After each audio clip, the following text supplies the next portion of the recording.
And hello, ladies and gentlemen, and welcome to another episode of World Hockey Report here on this Tuesday, June the 7th. Oh my goodness, guys.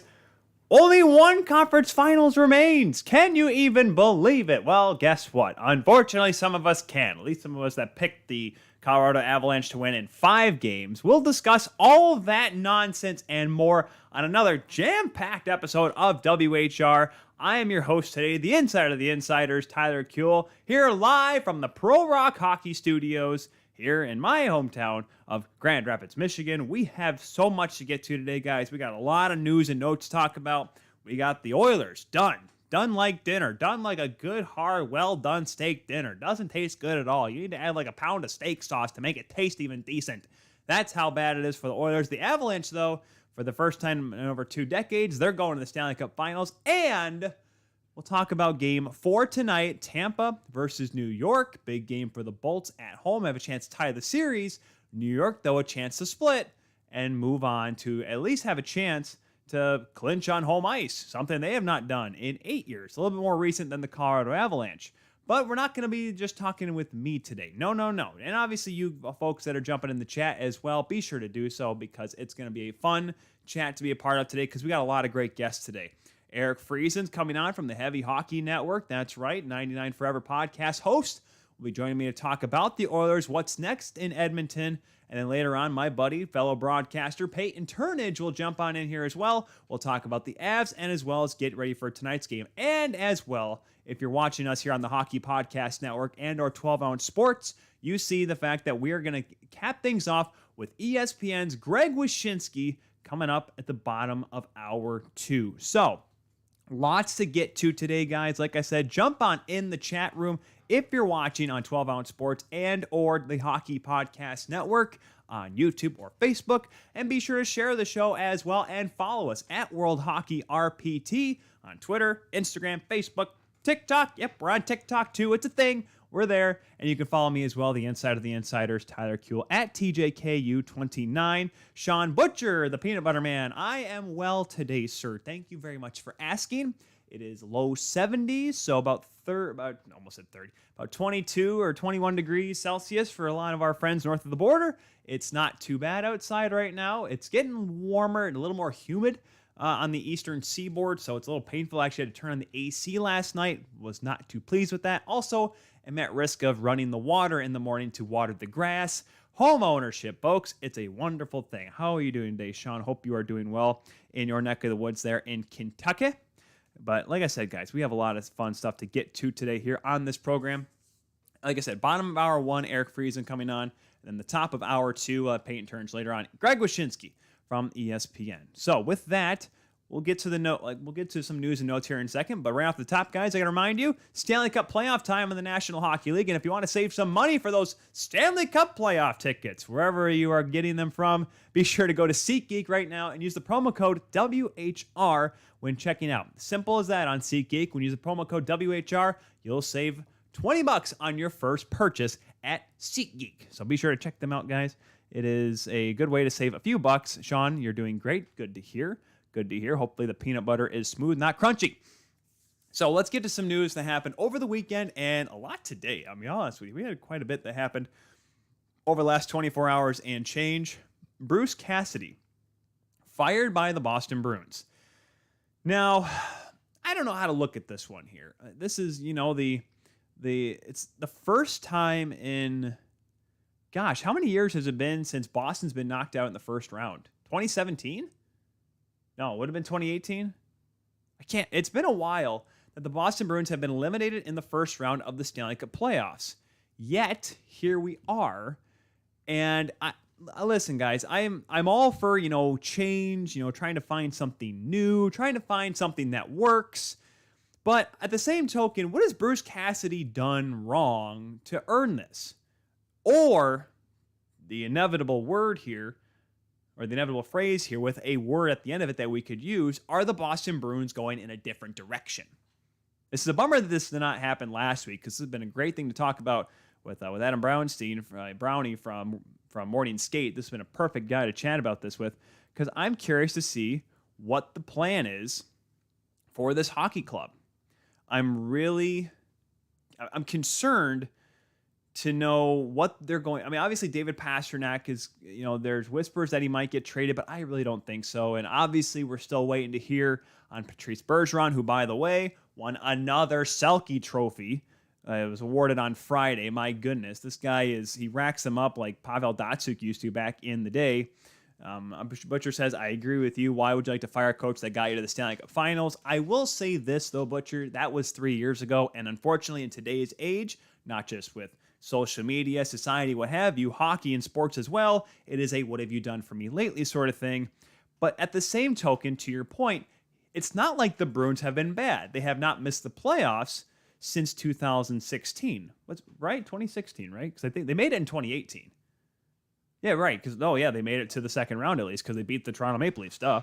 So that's my point. Where is the sense of urgency? I mean, because the crazy part is this. Yes, everyone's getting older. The perfection line is getting older. Brad Marchand's still playing at the top of his game. The guy he might have hit his peak, but he's right there still. Pastrnak, when he's healthy, is still playing well. And Bergeron, on every broken limb and punctured lung that he's been playing with for the last how many ever years, is still one of the top two-way centermen in the league. Jack Eichel is Jacob's daddy. Jacob loves THPN. Vegas will look at hiring Boston coach. We'll get to that in a second.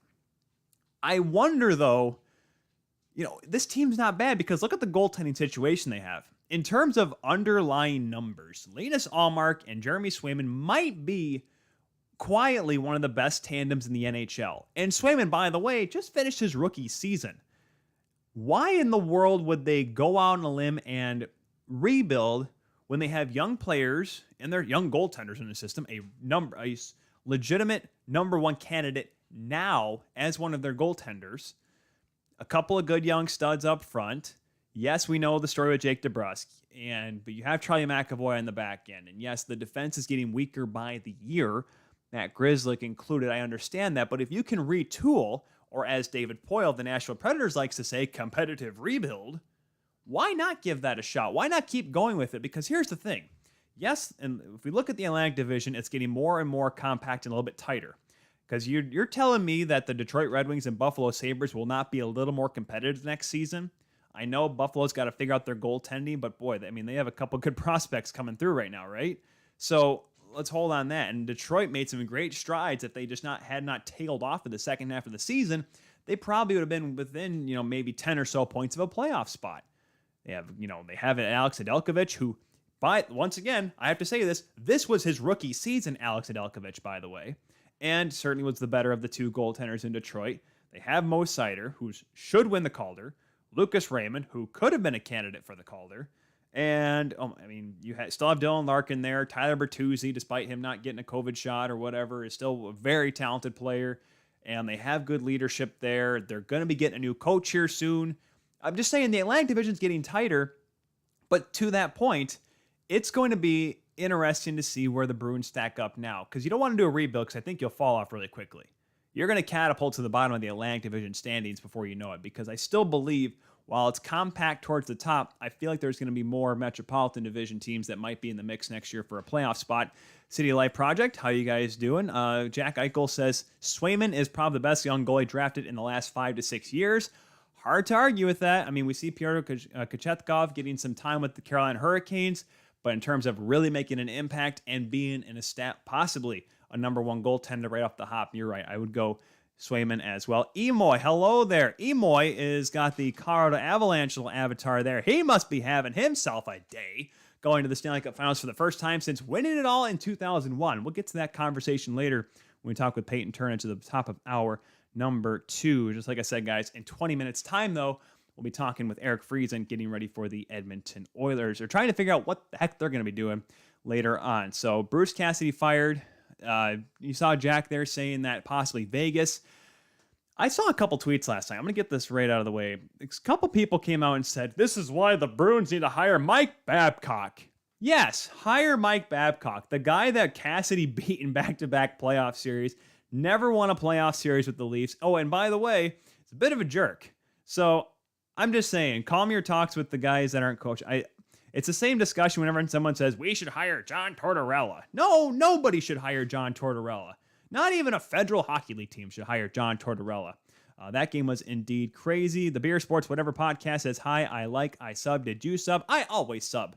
I could use a sub right now. A good meatball sub sounds great. Emoy says it kind of looked like the Oilers were going to win, but the Avs came back. Yeah, that game was crazy. Sean Butcher, we all sub. Sean does the peanut butter and jelly sub. That's what he does. That's what Butcher does in the chat. So it's going to be some questions in Boston. And you know what? I think Bruce, he's not going to be sitting on the side for a little bit, or not for too long. No question about it. Because it's not like he's a bad coach. And, Dallas has an opening. There's still a lot of questions there. Does Winnipeg take a look at making a move towards him? I know Barry Trotz has been associated with the Jets, that name at least. So there's certainly some questions on where Bruce Cassidy might end up. But don't get me wrong, he's going to be in the NHL. I just don't know where or when or how soon it'll be before someone makes an announcement. Other news, by the way, women's under 18s got started up yesterday. Great little tournament. It's up in Madison, Wisconsin. It's the closest that women's hockey has to a World Junior tournament, because really by the time they get into college, not many they don't like to do the under, like a U20 tournament. So they have the under 18s, which is big. Czechia beat the Slovaks 4-0 yesterday. 2 goals for Adelaide Sapovilova. My goodness, that's a lot for a Czech name. 4-0 win there. Finland beat Canada for the first time ever in the under 18s, a 2-0 win. Amelia Kiriko with a magnificent performance in goal, 40 saves. No Jada Ginla, though, the daughter of Jerome Ginla for Canada. She had an upper body injury right before the tournament. That's going to hurt Canada as this tournament goes along. Germany's blanked the Slovaks again. The Swiss 1-0. Lola Liang with the game-winning goal, the lone goal, and Felicity Luby, a 27-shave shutout for the Germans. Good start for them. And the Americans, to no one's surprise, throttle the Swedes 6-1. Cassandra Hall, Cassie Hall, 2 goals and an assist. So the Americans off to the right foot. Canada, though, 0-1 to start the under 18s. Where for some reason the under 18s and Canada do not go well in hand. It's kind of funny how it works. So, but, something you can check out. I know TSN's got coverage for the games in the States. It's ESPN Plus. I know the Group B, which is the Germans, the Swiss, Czechia and Slovakia. That's on Hockey TV. That's at the other site in Madison. So be sure to check it out, guys. Great women's hockey action going on right now. Speaking of women's hockey, though, we must talk about... let's look at the chat here. Chat's filling up quick. I need peanut butter back on the shelf. Agreed, Jacob. We all sub to the PB channel. That's right. Emoy says, everyone have a good day. God bless you all. See you later. I just wanted to say hello. Hello, Emoy. Be sure to stop by again. We'll be back tomorrow, of course. Cody Janzen on here at World Hockey Report. Women's hockey news. Women's hockey / NHL news. No, not that kind of news. Not the news we want to hear eventually about a league. That would be amazing. However, Marie-Philippe Poulin, the greatest player in women's hockey history. Sorry, Haley Wickenheiser, you have a special place in my heart. And sorry to all of you Americans that believe Hillary Knight and Cami Granado are some of the best. I'm sorry, but Marie-Philippe Poulin, Captain Canada, Captain Clutch, she's the greatest. She's not just showing that she's going to be one of the greatest players in the history of the sport, let alone the women's game. She's also going into hockey management, as the Montreal Canadiens announced that she'll be joining their staff as a player development consultant, which is awesome. We've seen a lot of players over the past, I'd say, couple of years take positions with management. Of course, we saw, speaking of Cami Granado working with the Vancouver Canucks, and Rachel Dory, formerly of the Hockey News, as well as going over there, and the New Jersey Devils, Rachel Dory, going to the Vancouver Canucks. And lots of women, of course, the Montreal Canadiens, who, of course, hired an assistant GM, a first female assistant GM there. And so Marie-Philippe Poulin joining the fold, not too surprised at all, because A, she's a fantastic player, B, she's French-Canadian, and C, she wants to help, her hometown team, her home province team. So this is an interesting match. Now, this role is to allow her to play because Marie-Philippe Poulin, despite winning another gold medal and scoring another game-winning goal, has made it perfectly known that she wants to play one more Olympics. Shout out everyone joining and showing Tyler some love. Thanks to the Life Project. You guys are awesome as well. Be sure to check them out, guys, and sub with them as well here on World Hockey Report on this Tuesday edition. But this is why the Montreal Canadiens didn't give her like a GM job or something to that, really high end, or a scouting job. It's a development consultant, which means she can obviously be involved with as much as she wants. But at the same token, be allowed to play in the Dream Gap tours and what seems like inevitable PWHPA league that is in the works right now. We talked about that a couple weeks ago. But having a player like her level, and it's still, yes, I know you can say she's on the back nine of her career, but she still is the best player in women's hockey today. Have someone at her level right now is so important for, I don't want to say to connect the men's and women's games together, but to show that women's hockey is certainly somewhere where even the guys say, you know what, these girls have something going on over there. And like I said, we've seen it with a lot of hirings over the last 18 months, we'll even say. And Marie-Philippe Poulin, dare we say at this point, is the pinnacle of these moves made by NHL front offices.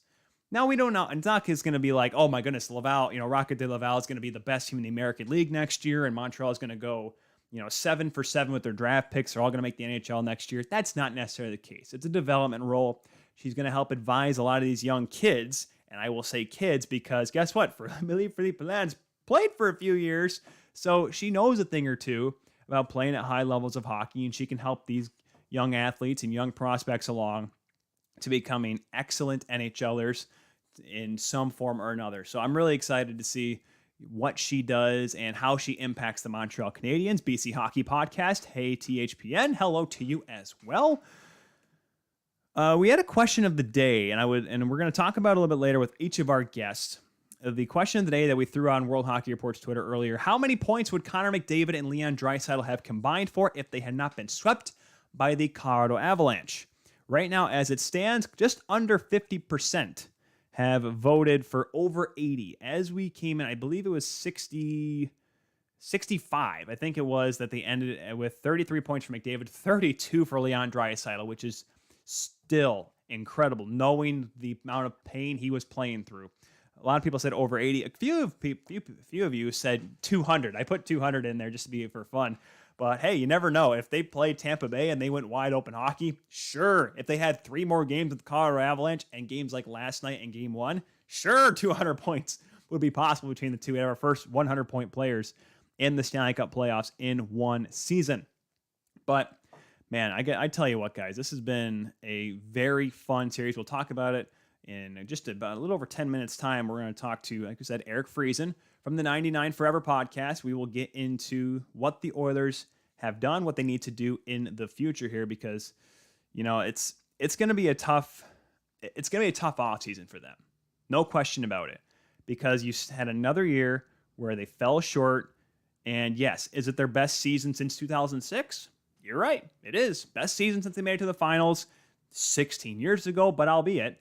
However, how it ended, even though you can look back and say what a great year this was, and they made some strides for sure, knowing they came up short and how they did in this series has got to be, a little making a little hot under the collar, some spurs in the saddle, whatever you want to do it, thistles in the keister.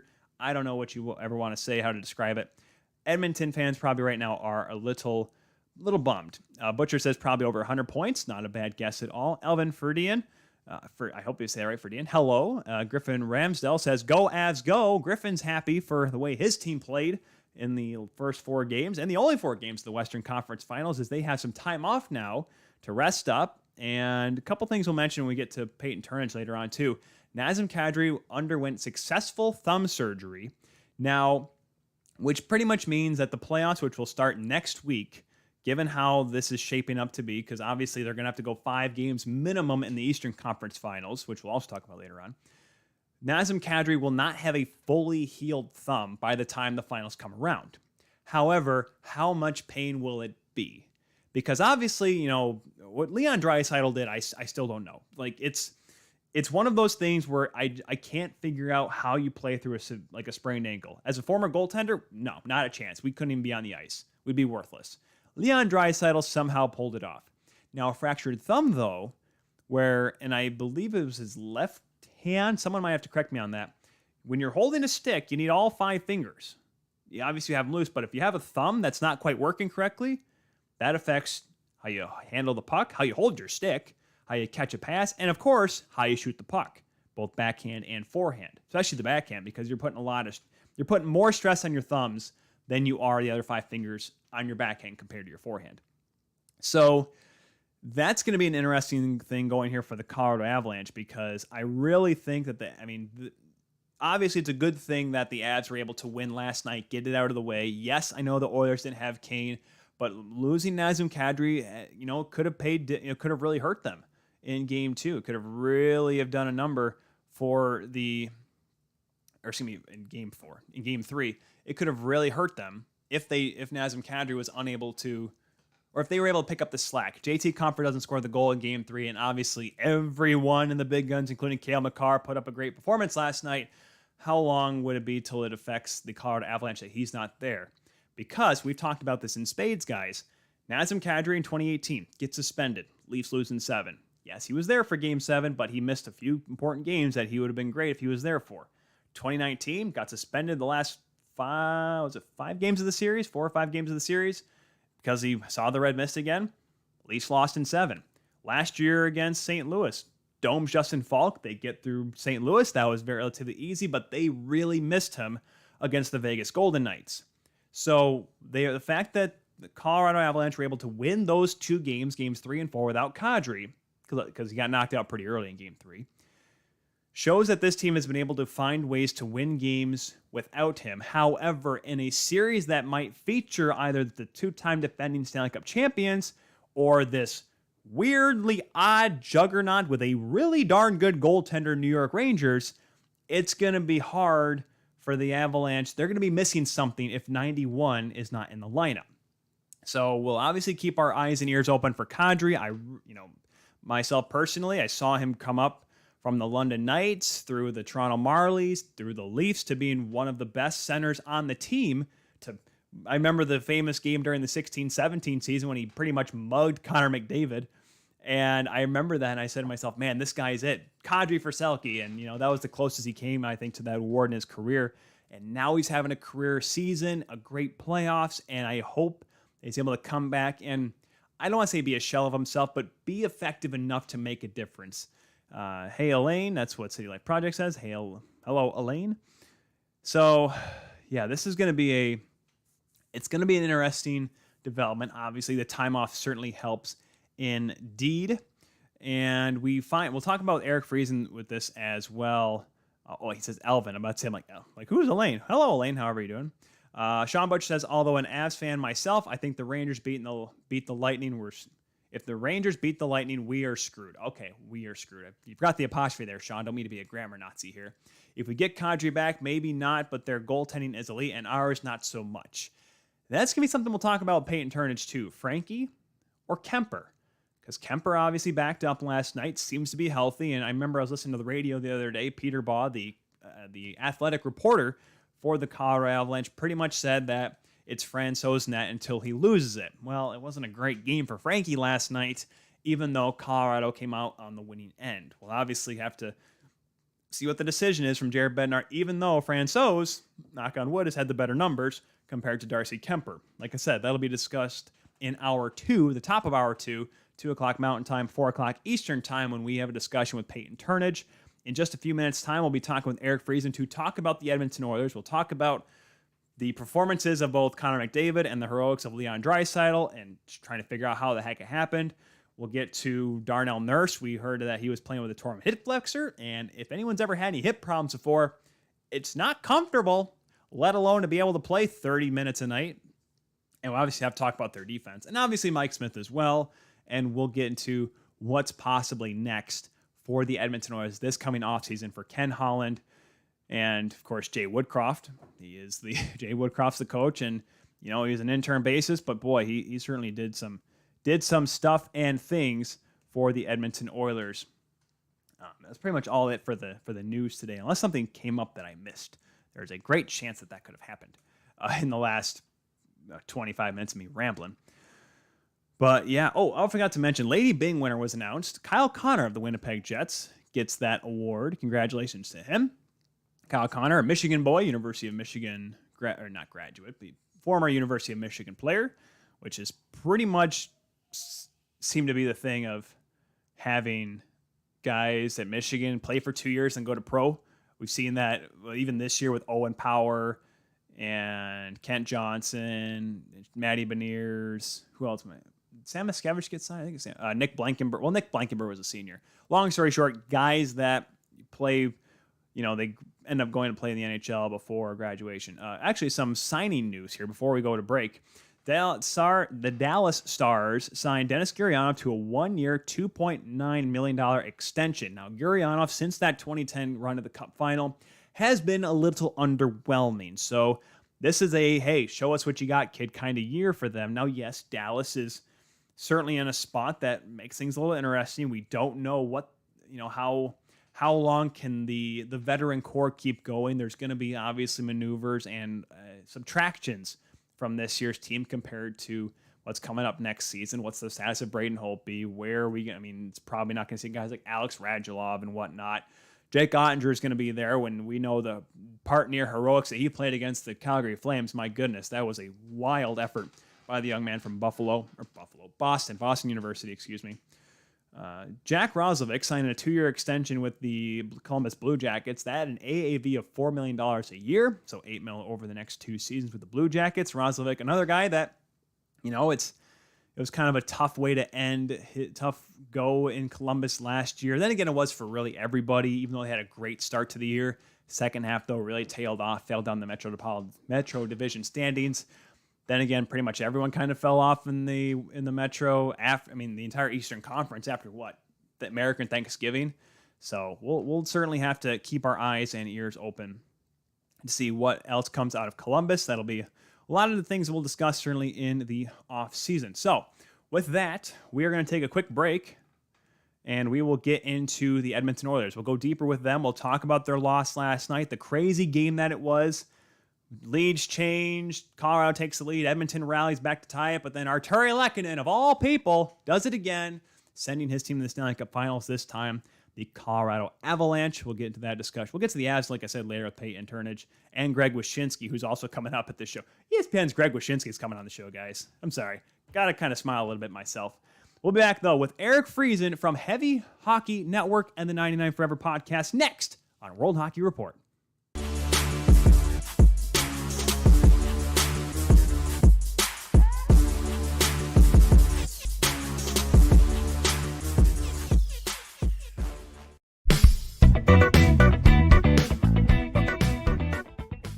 Get ready to win with Billy's Smelling Salts. Billy's Smelling Salts are for gamers, athletes, and competitors alike who want to get in the zone. Us at World Hockey Report teamed up with Billy's, and if you use the promo code WHR when checking out, you'll save yourself some money. The highest quality smelling salts in the game and at the best price point if you use the promo code WHR on Billy's. Billy's Smelling Salts. Get ready to win.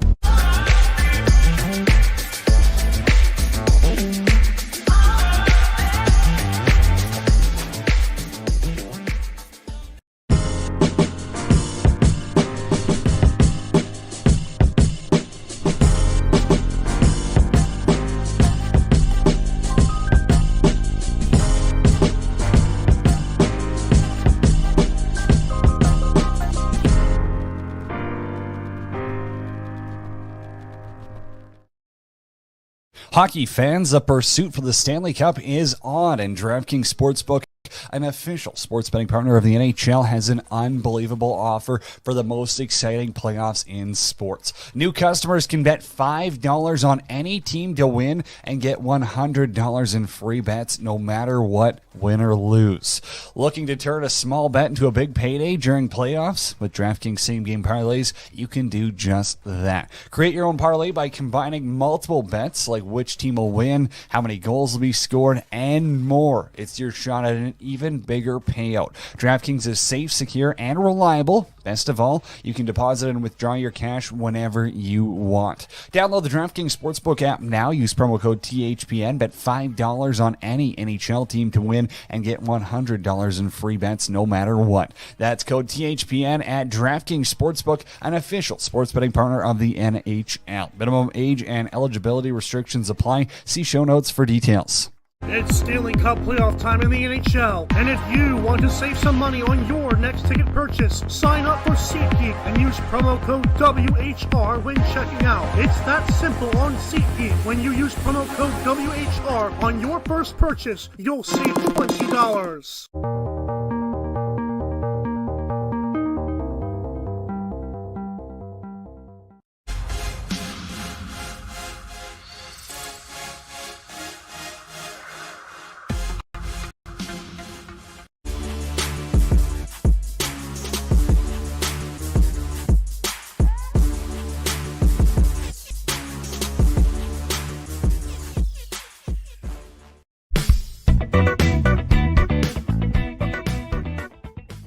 Get ready to win with Billy's Smelling Salts. Billy's Smelling Salts are for gamers, athletes, and competitors alike who want to get in. And welcome back, everyone, here to World Hockey Report on this Tuesday, June 7th.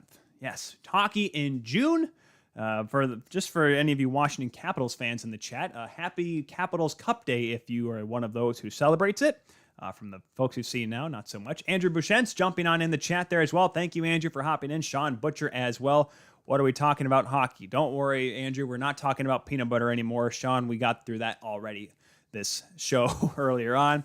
Remember, guys, though, Stanley Cup Playoffs, if you didn't do it last night, why didn't you? The WHR OT Challenge is back. Arturi Lekkinen would have won someone lucky person a cool pack from Player. That's right. Player has partnered up with us here at World Hockey Report this year. So whenever a playoff game goes to overtime, you have to hop on Twitter, pick your goal scores for both teams, give yourself a chance, even if you don't like the other team. So whenever a goal is scored, use the hashtag WHROT Challenge to enter to win an awesome World Hockey Report prize pack from Player. Once again, hammer down on the hashtag WHROT Challenge to win today. So now we're going to talk about the team that was on the other end of the World Hockey Report OT Challenge and the other end of the goal last night. The one that made Don Koharski drop the holy you-know-what on TNT because he's an absolute beauty, Koharski is, which was hilarious how everyone reacted to it. Let's get to the Edmonton Oilers here. How does this happen? How do they get swept in the conference finals? Well, we'll try to figure that out here. From the Heavy Hockey Network, from the 99 Forever podcast, the host, ladies and gentlemen, welcome to the program. It is Eric Friesen. Eric, how you doing today, sir? I'm great. Thanks for having me. Eric, man, first of all, I'll say this. As that game was going last night, how many waves of emotion did you go through watching Edmonton take the lead? Or then give it back, and then back and forth. And all of a sudden, there was that long intermission of overtime to try to figure out, all right, what do we have to do with literally both your big guns producing and everything? What was your wave of emotions like last night? Yeah, I mean, by the time that the Oilers were down 3-0 in the series, you start to get that feeling like it's going to be pretty tough to come back. And it was sort of the same feeling I had last year when the Oilers were down 3-0 to the Jets. You're not necessarily expecting the team to come back and win the series because it's only happened 4 times in NHL history, but you'd like to at least win a game. And I mean, maybe this is some of the Edmonton bias coming out of me, but I do feel like they deserved a better fate in this series than they got. I didn't necessarily think that they were going to have an easy time with the Avs. I don't even think the most hardcore Oilers fan would expect that they were going to have a cakewalk here. If they want, we're going to win it all. But I thought that at least one of the last 2 games at Edmonton, they should have won or they deserve to win.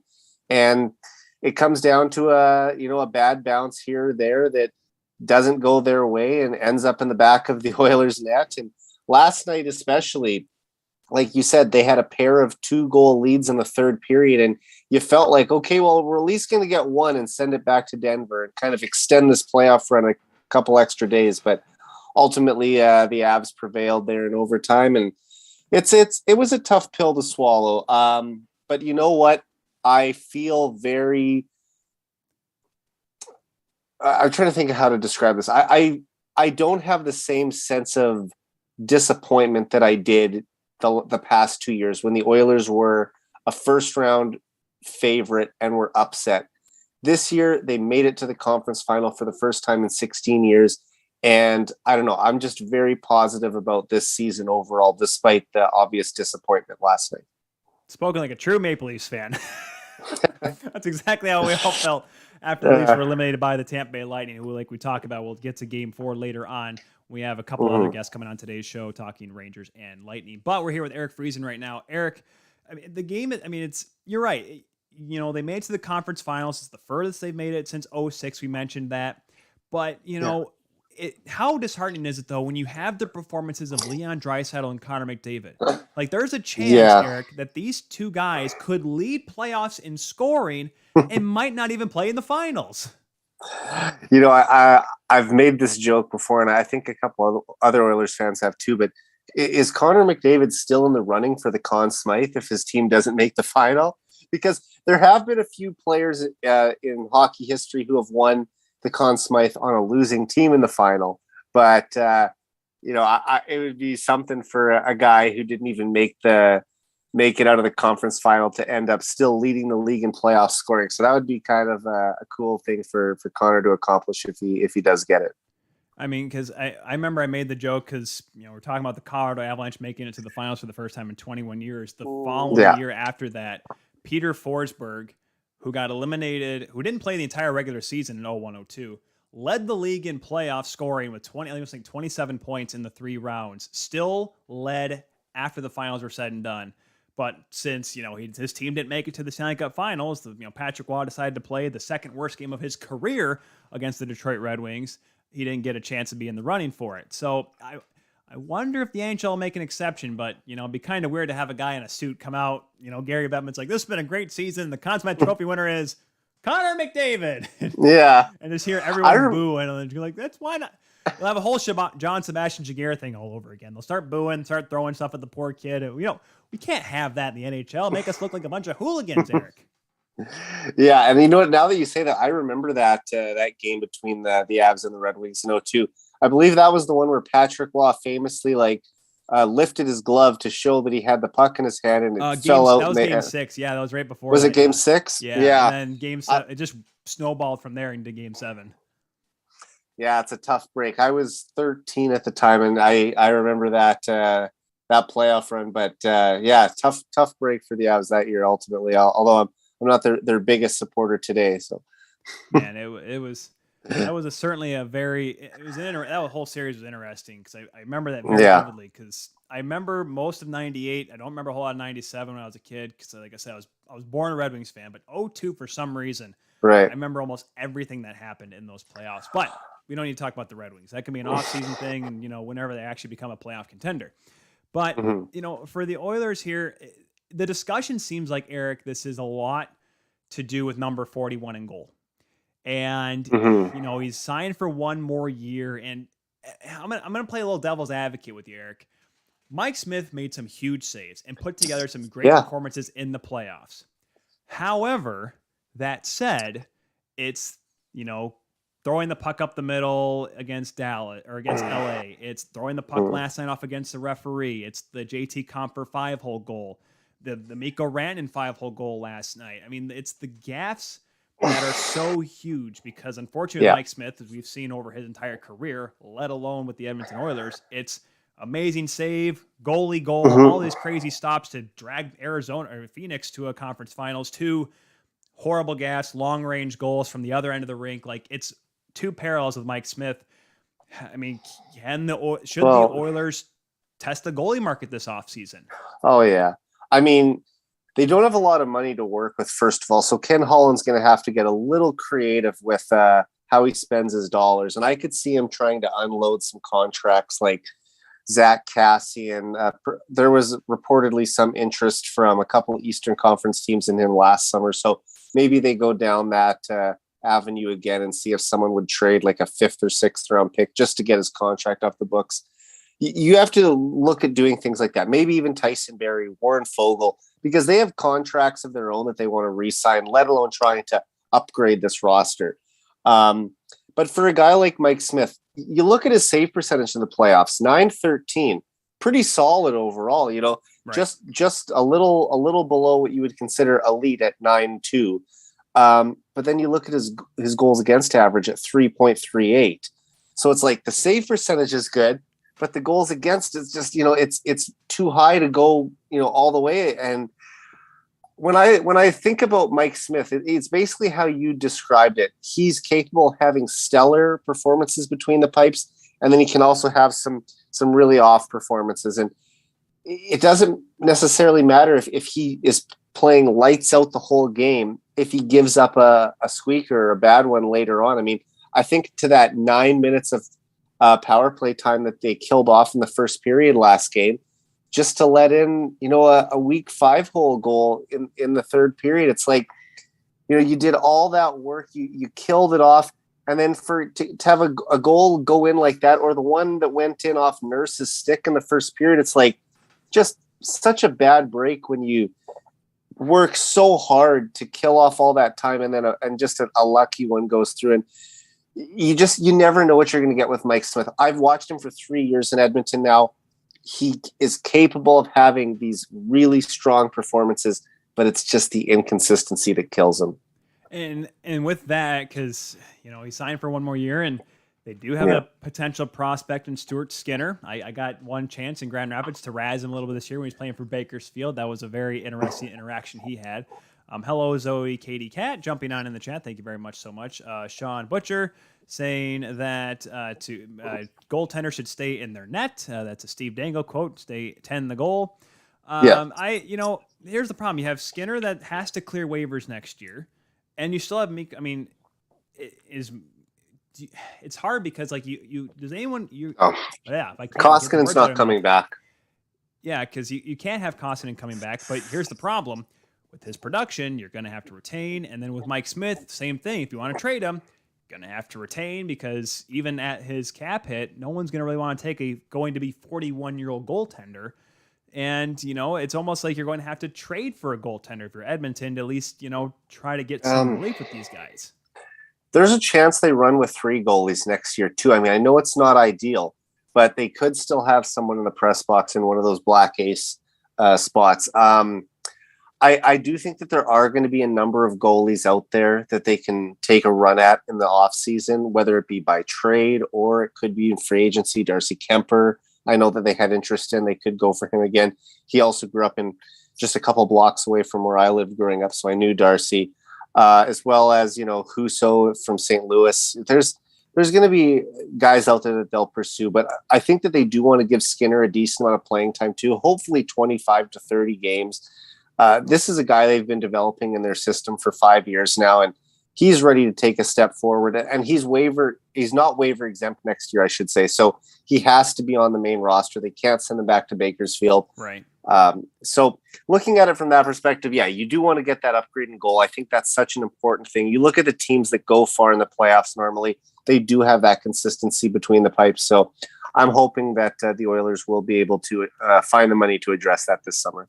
Well, talking about goal, you're right. Sorry, I forgot. Mikko Koskinen is a free agent coming up here. I forgot to mention that for the Oilers. So, but also there's also Marc-Andre Fleury, Darcy Kemper, Alexander Georgiev, and then there's Braden Holtby, Martin Jones, Jack Campbell. Like there's options for goaltending next year if you want to go out and free agency. So we'll certainly have to see what Kenny Holland does.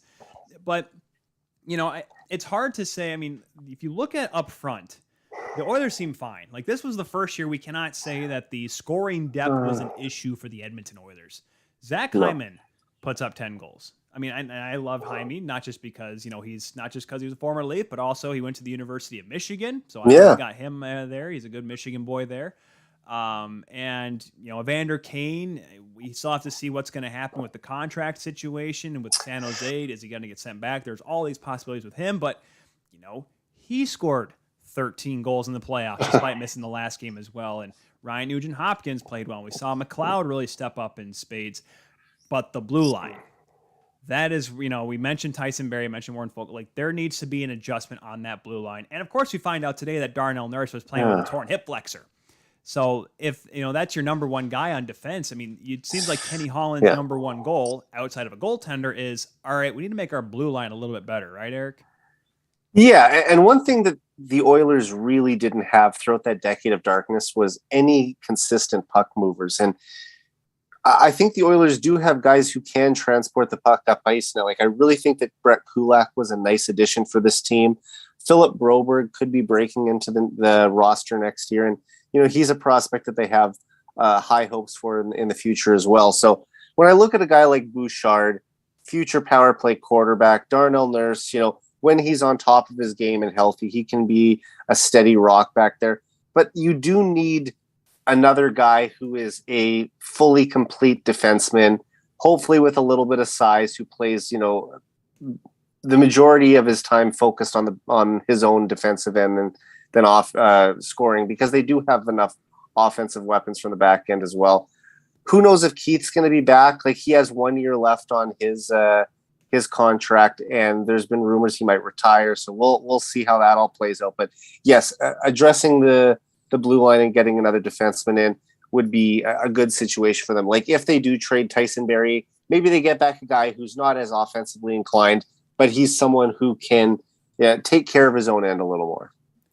Yeah, and that's really important as well. I mean, because you got to find guys like that, and maybe that's the thing where you can possibly say, "Hey, we have a goaltender here. What do you have on defense?" I mean, we can go through the laundry list of defensemen that are going to be available this offseason. Epic jumps into the chat. How you doing today, Epic? He says, "Closer to the net, the older you should be."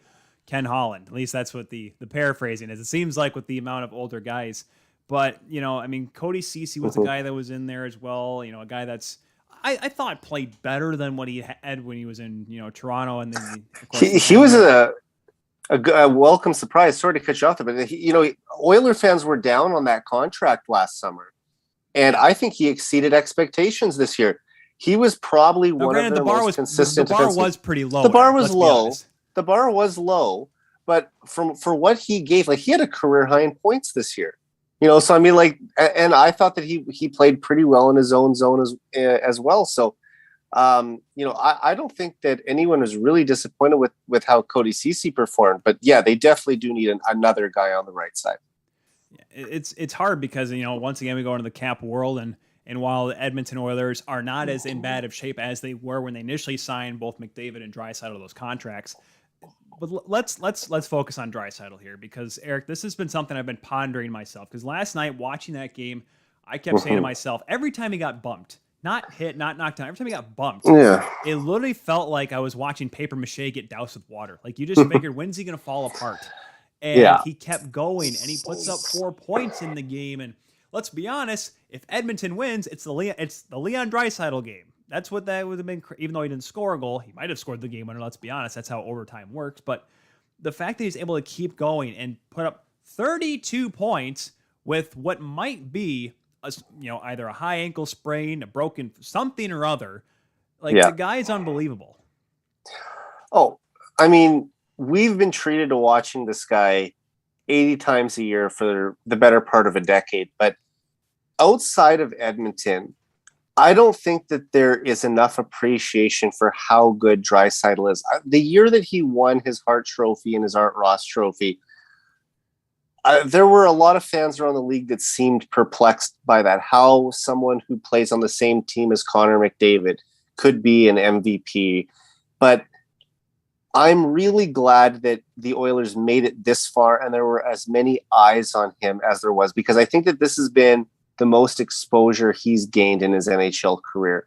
And for those who thought that Austin Matthews or Nathan McKinnon or Nikita Kucherov might be in the mix for the second best player in the league, Draisaitl is right there in that conversation. And I mean, you look at it, 7 3-point games in the playoffs, second most all time. He had 3 4-point games. This is a guy who has been a dominant offensive force for years. It's not like it's just happening now. It's been going on for a while. But the league is finally starting to realize how good this guy is. I shouldn't say the league, but fans around the league. And here's the thing. If you are a fan of Columbus Blue Jackets or the Florida Panthers, the Oilers aren't going to be the team that you're going to be watching all the time. So I can understand if Draisaitl doesn't make it onto your radar. But now that he's been in a conference final and there has been more national attention on him, I think fans are starting to see how good this guy is. Yeah, Epic says his commitment to D is good too. If I'm starting a team from scratch, Draisaitl, just saying my first pick for 1C. That's pretty good. Draisaitl being number one guy. I would think that number 97, Eric, would be your number one pick right now. And I will say this, Eric, this season in particular, this playoffs, I was always, people ask you, who would you, if you were able to pick, your starting five of any player in the National Hockey League, who would be your first pick? And up until maybe last year, I always said, I'm like, listen, Connor McDavid's the best player in the world, but I want to win. So I'd always pick Sidney Crosby first. I know that maybe irks some folks here in Michigan and of course even some Leaf fans, but the guy knows how to win. And had they had either of their NHL goaltenders in net, they might have beaten the Rangers this year. Let's be honest, because of a guy like Sidney Crosby, the way he was playing. Now, yes, he got knocked out in Game 6, but that's a story for a different day. But Connor McDavid over the last couple of years, I literally say to myself, like, all right, this guy just knows when to take games over no matter what game it is, no matter if it's game 63, no matter if it's game 12, no matter if it's game 7 of the Stanley Cup playoffs in any of the rounds. He finds ways to step up. And of course, we saw game 5 against Calgary, pretty much said, you know what, guys? We're not going 7. We're not going anything more. I'm going to end this Battle of Alberta. I'm going to make every person mad outside of this province because they want to see this thing go 12 games or whatever. But that's just what Connor McDavid's done. He's found, if possible, a 7th gear. If we're going for a 6 gear, IndyCar here, he found a 7th gear. He played this year as great as Draisaitl was. It just felt like McDavid was still above that. Yeah, and look, there are a lot of ultra competitive guys in the NHL. To get to that level, you have to have a incredibly high compete level. But then there's that 1% that really hate to lose more than the rest.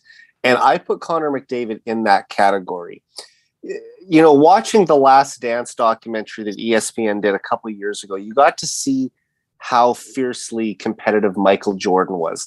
Now, I'm not going to say Connor McDavid and Michael Jordan are clones of each other because I think that's Vincent LeCavier. That was the Michael Jordan of hockey. Yeah, I remember that, which was a weird quote too, but I never really understood what the Lightning were saying there. Anyway, but looking at how Jordan was, like, everything was winning was the most important to him, like more than scoring titles, which Connor has as well in his league, but he wanted to win the most. And I really feel that's the same for Connor. He is just hell-bent on coming out with a W every night.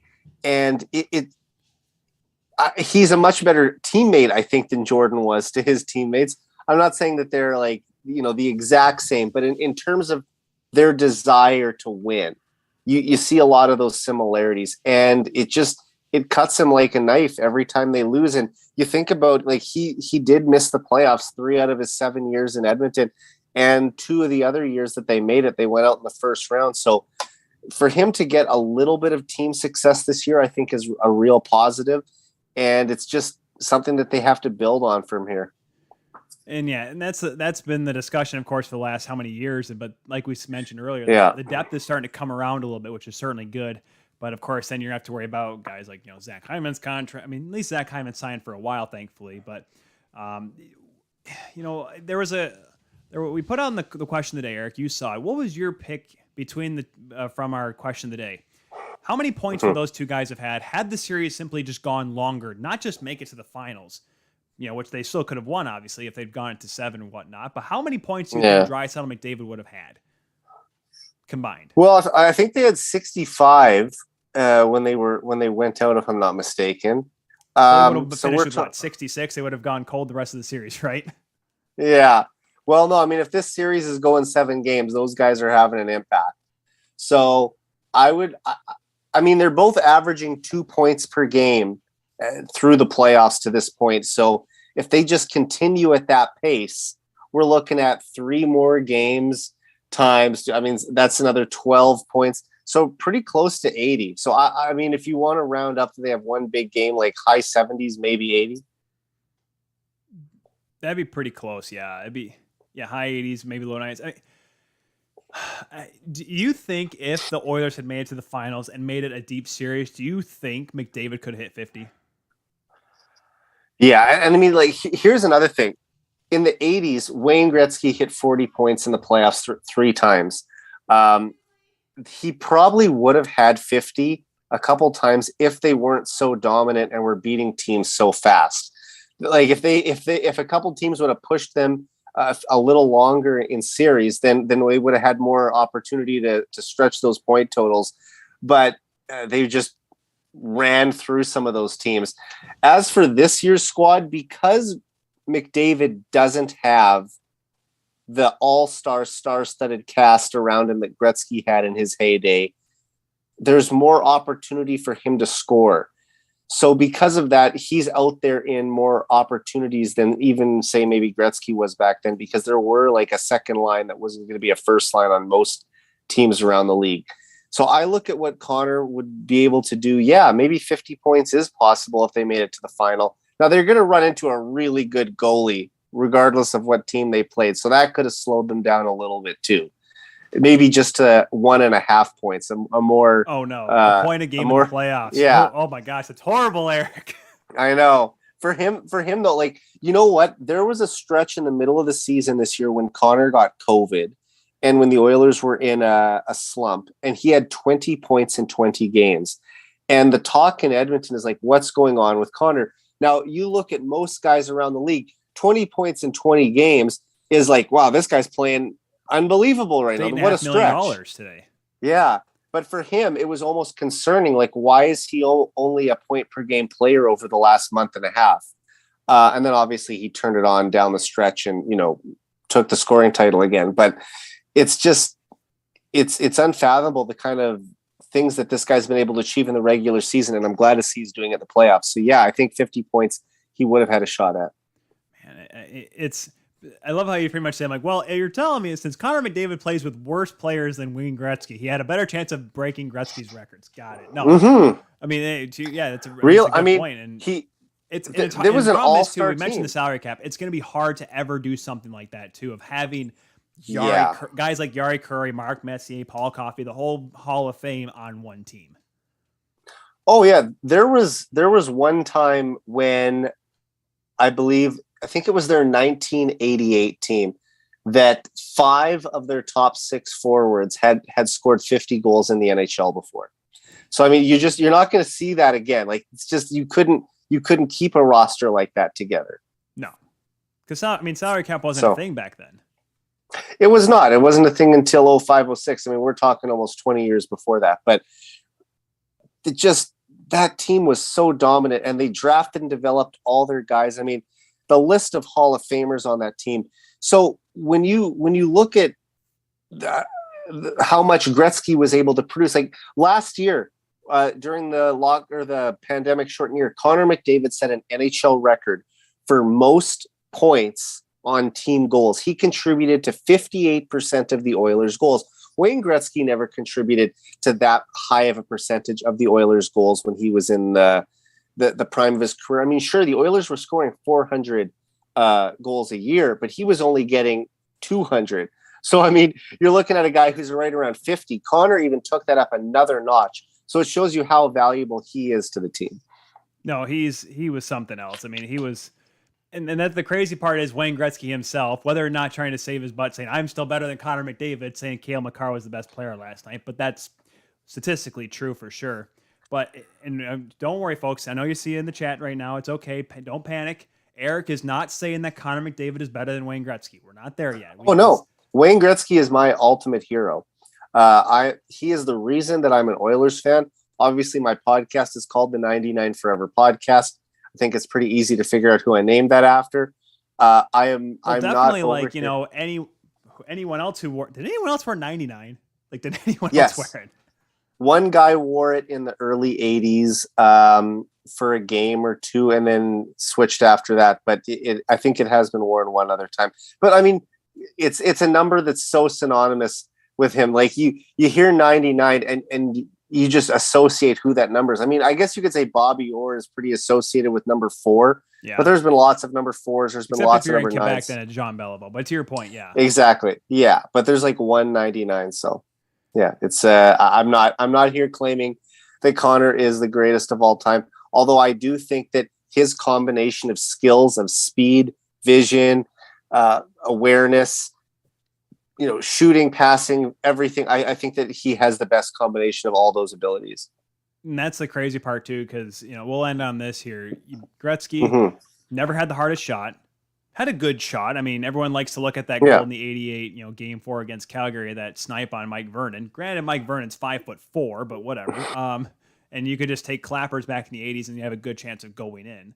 But, you know, Gretzky was never the fastest. He didn't have the hardest shot. Yes, there was no question. I think he was one of the best passer in the history of the game. But McDavid, no one's faster. No one's got better hands. Well, you know, maybe Trevor Zegras with his Zorro stuff, but you know, that can be debated and whatnot. We'll have some skills competitions to figure that out.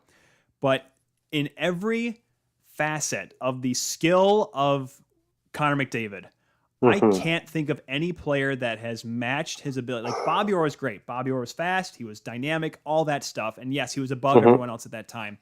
I still don't think there's been a player in this sport history that has been physically dominant in every facet and every ability than Connor McDavid. Yeah, I mean, except for shooting. Obviously, there's still guys like Shea Weber and Al McGinnis and all that stuff. But everything else. The most advanced player is how he's been described a couple of times, especially in the national media up here. It's basically exactly what you said. He has this range of skills that we've never seen before. And maybe 20 years from now, there will be a lot more players like McDavid because he's just the first to do all this. So it'll be really interesting to see how the game grows from here. But Gretzky was ahead of his time when he played, and he attributed so much of that to the countless hours he spent on his backyard rink honing his skills. I mean, 6 hours a day he would be out there skating. And that's why by the time he got to playing in the NHL at 18, he had so much more experience than all these other guys. And for McDavid, you know, he has just grown up in an era when skill development has just really taken off. And he has been, you know, he's got these God-gifted abilities as it is. So for him to just be in this situation now where he's in the league at the right time to use all these abilities, it's allowed him to be the dominant player that he is. It's hard to compare players from different eras. So to say, like, you know, who ranks where between Gretzky and McDavid, I don't think Connor's ever going to touch any of Wayne's records. But in terms of just his artistry, the way that he's able to dictate the pace of the game with his skills, I don't think we've ever seen a player like McDavid before. It'll be interesting to see how far he keeps going because, you know, I mean, he might be the first guy to hit 200 points since Gretzky. So, I mean, there's a great chance of that. I mean, I don't think he's going to ever touch 200 because it's just so hard. You think about what if he was 2 points a game? Okay, well, that's 164. I do think that somewhere in that 150 plus range is a little more possible. But career-wise, I think he's got a shot to get to 2,000 if he plays, you know, till age 40. And Wayne's the only guy who's ever got to 2,000. You know, Wayne's got 10 scoring titles. Could Connor catch him in that? I mean, Gretzky was competing with Mario Lemieux in his prime for scoring titles. Is there a player who's a real threat to take the scoring title away from him in the next 5 years? He could rack up Connor Bedard. Yeah, possibly. But I mean, they're going to be going to pretty weak teams that they're going to, and they might not have a Draisaitl to play with. So Connor's still going to have that little edge there. Will he get, you know, a bunch more 100-point seasons? It's going to be so exciting to watch this guy over the next 10 to 15 years. Yeah, and you're right there. I mean, Shane Wright's probably going to, you know, hey, Shane Wright's going to join Zach Cassian in Arizona. They'll be great there. We've been chatting up here with Eric Friesen from the 99 Forever podcast. Be sure to follow him, guys, at Eric J. Friesen. If you don't know how to spell it, it's literally in our little schedule thing right down to our left on the YouTube channel of the Hockey Podcast Network and 12 Ounce Sports. If not, Friesen. There you go. That's how you spell it for you. Be sure to follow the 99 Forever podcast at 99 Forever Pod, as well as Heavy Hockey Network at Heavy Hockey Net. Eric, it's been a joy to talk to you here. Unfortunately, I know your team season's done, but boy, the off season certainly will not have any less bit fireworks though in Edmonton. Let's be honest here. No, I mean, what a run. I've been following this team for almost 25 years now, and in that time, this is only the second season where I've watched them go to the conference final. So I'm going to have lots of great memories from this season. And hopefully this is just the start of something special for this group, because I really do think they have the foundation to build a championship team, but they do need to have some of those more components and pieces around the edges to fill that out. And once again, I just want to say thanks again for the promotion of my podcast and also for having me on your show today. I'd love to do it again anytime you need me. Absolutely, Eric. We'll definitely keep in touch because, like I said, Kenny Holland's going to do something stupid this year, and you're going to have to explain for it. Oh man, you know what? I am a Ken Holland supporter. Not all of his moves have worked out, but since he's come to Edmonton, I think he's done a pretty good job. They haven't missed the playoffs yet. Once again, if you're looking at it from the fact that your guy was Peter Chiarelli before that, the bar is pretty low. Eric will definitely talk soon. And guys, stay tuned. On the other side of the next break, we're going to have Peyton Turnage come on to talk about the Avs and then Game 4 tonight between the Rangers and the Lightning next on World Hockey Report.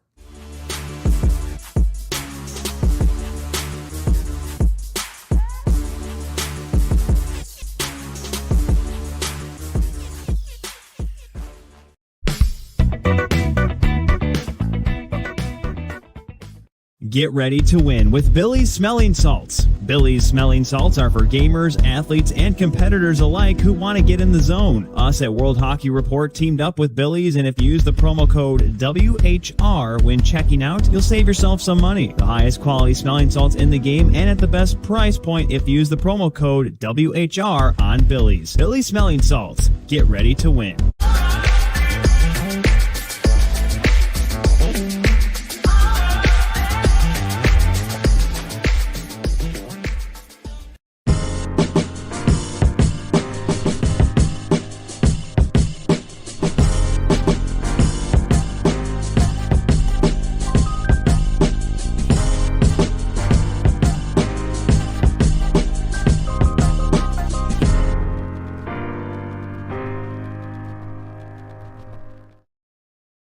Hockey fans, the pursuit for the Stanley Cup is on, and DraftKings Sportsbook, an official sports betting partner of the NHL, has an unbelievable offer for the most exciting playoffs in sports. New customers can bet $5 on any team to win and get $100 in free bets no matter what, win or lose. Looking to turn a small bet into a big payday during playoffs? With DraftKings same-game parlays, you can do just that. Create your own parlay by combining multiple bets like which team will win, how many goals will be scored, and more. It's your shot at an even bigger payout. DraftKings is safe, secure, and reliable. Best of all, you can deposit and withdraw your cash whenever you want. Download the DraftKings Sportsbook app now. Use promo code THPN. Bet $5 on any NHL team to win and get $100 in free bets no matter what. That's code THPN at DraftKings Sportsbook, an official sports betting partner of the NHL. Minimum age and eligibility restrictions apply. See show notes for details. It's Stanley Cup playoff time in the NHL, and if you want to save some money on your next ticket purchase, sign up for SeatGeek and use promo code WHR when checking out. It's that simple on SeatGeek. When you use promo code WHR on your first purchase, you'll save $20.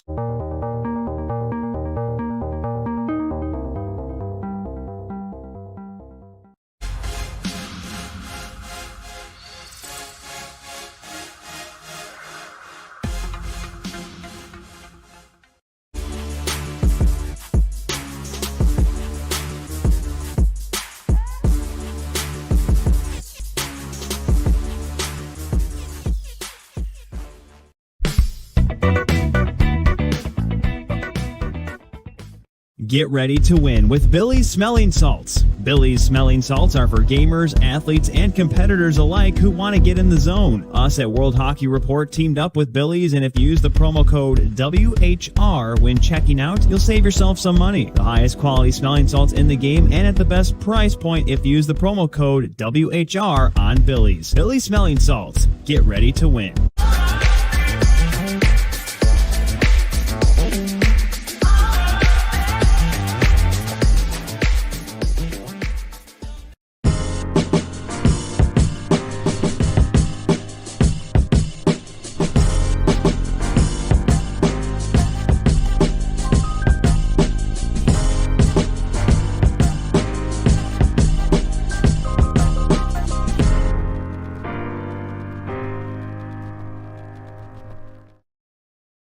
Hockey fans, the pursuit for the Stanley Cup is on, and DraftKings Sportsbook, an official sports betting partner of the NHL, has an unbelievable offer for the most exciting playoffs in sports. New customers can bet $5 on any team to win and get $100 in free bets no matter what, win or lose.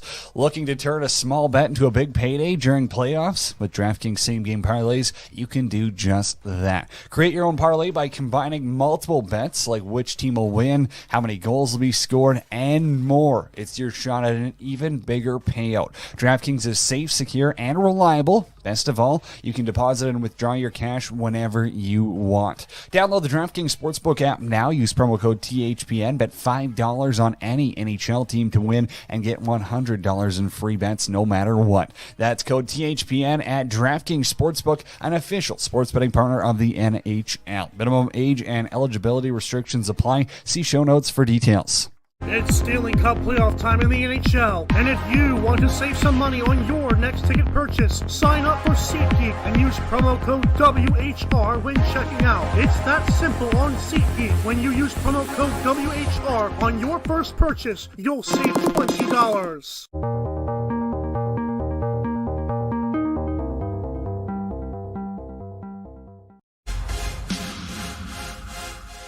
And welcome back, everyone, here to World Hockey Report here on this Tuesday, June the 7th. A quick programming note before I forget to mention, guys. I'll try to mention at the end of the show as well.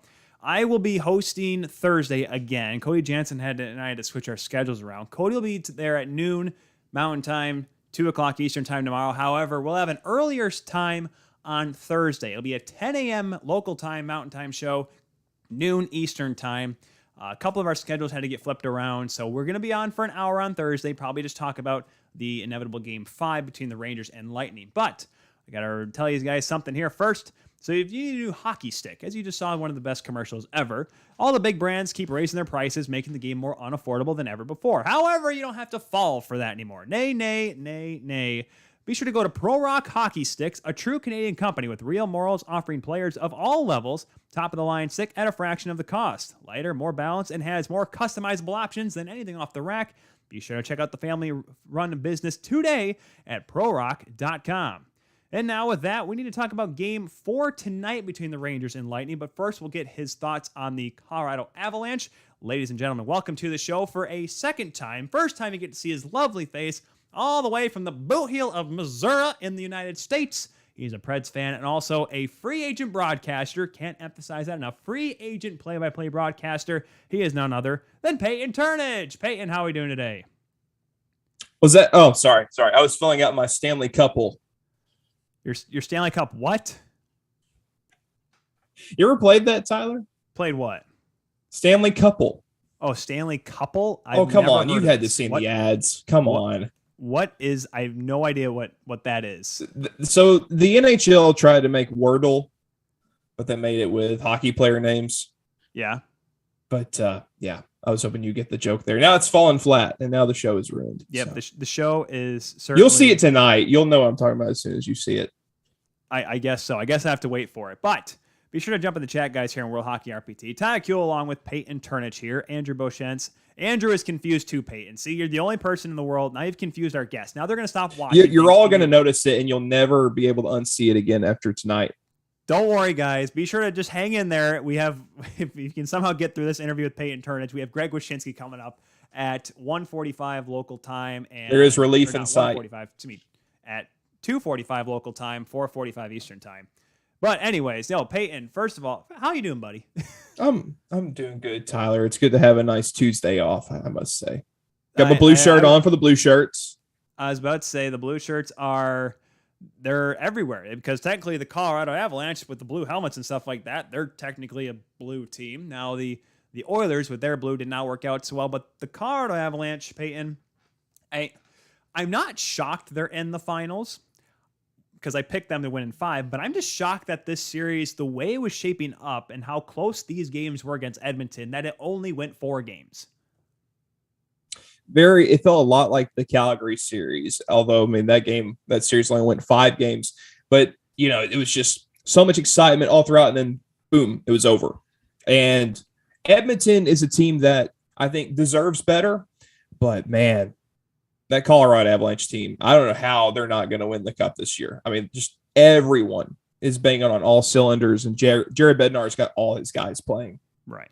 And we look at Cale Makar. I mean, Wayne Gretzky said it on TNT last night. Cale Makar was the best player. Number 8 was the best player on the ice. He is just the third guy in the history of the Colorado Avalanche or Quebec Nordique to ever hit 5 points in a game. That includes, I'll make sure I got my names right. Where are they? Makar.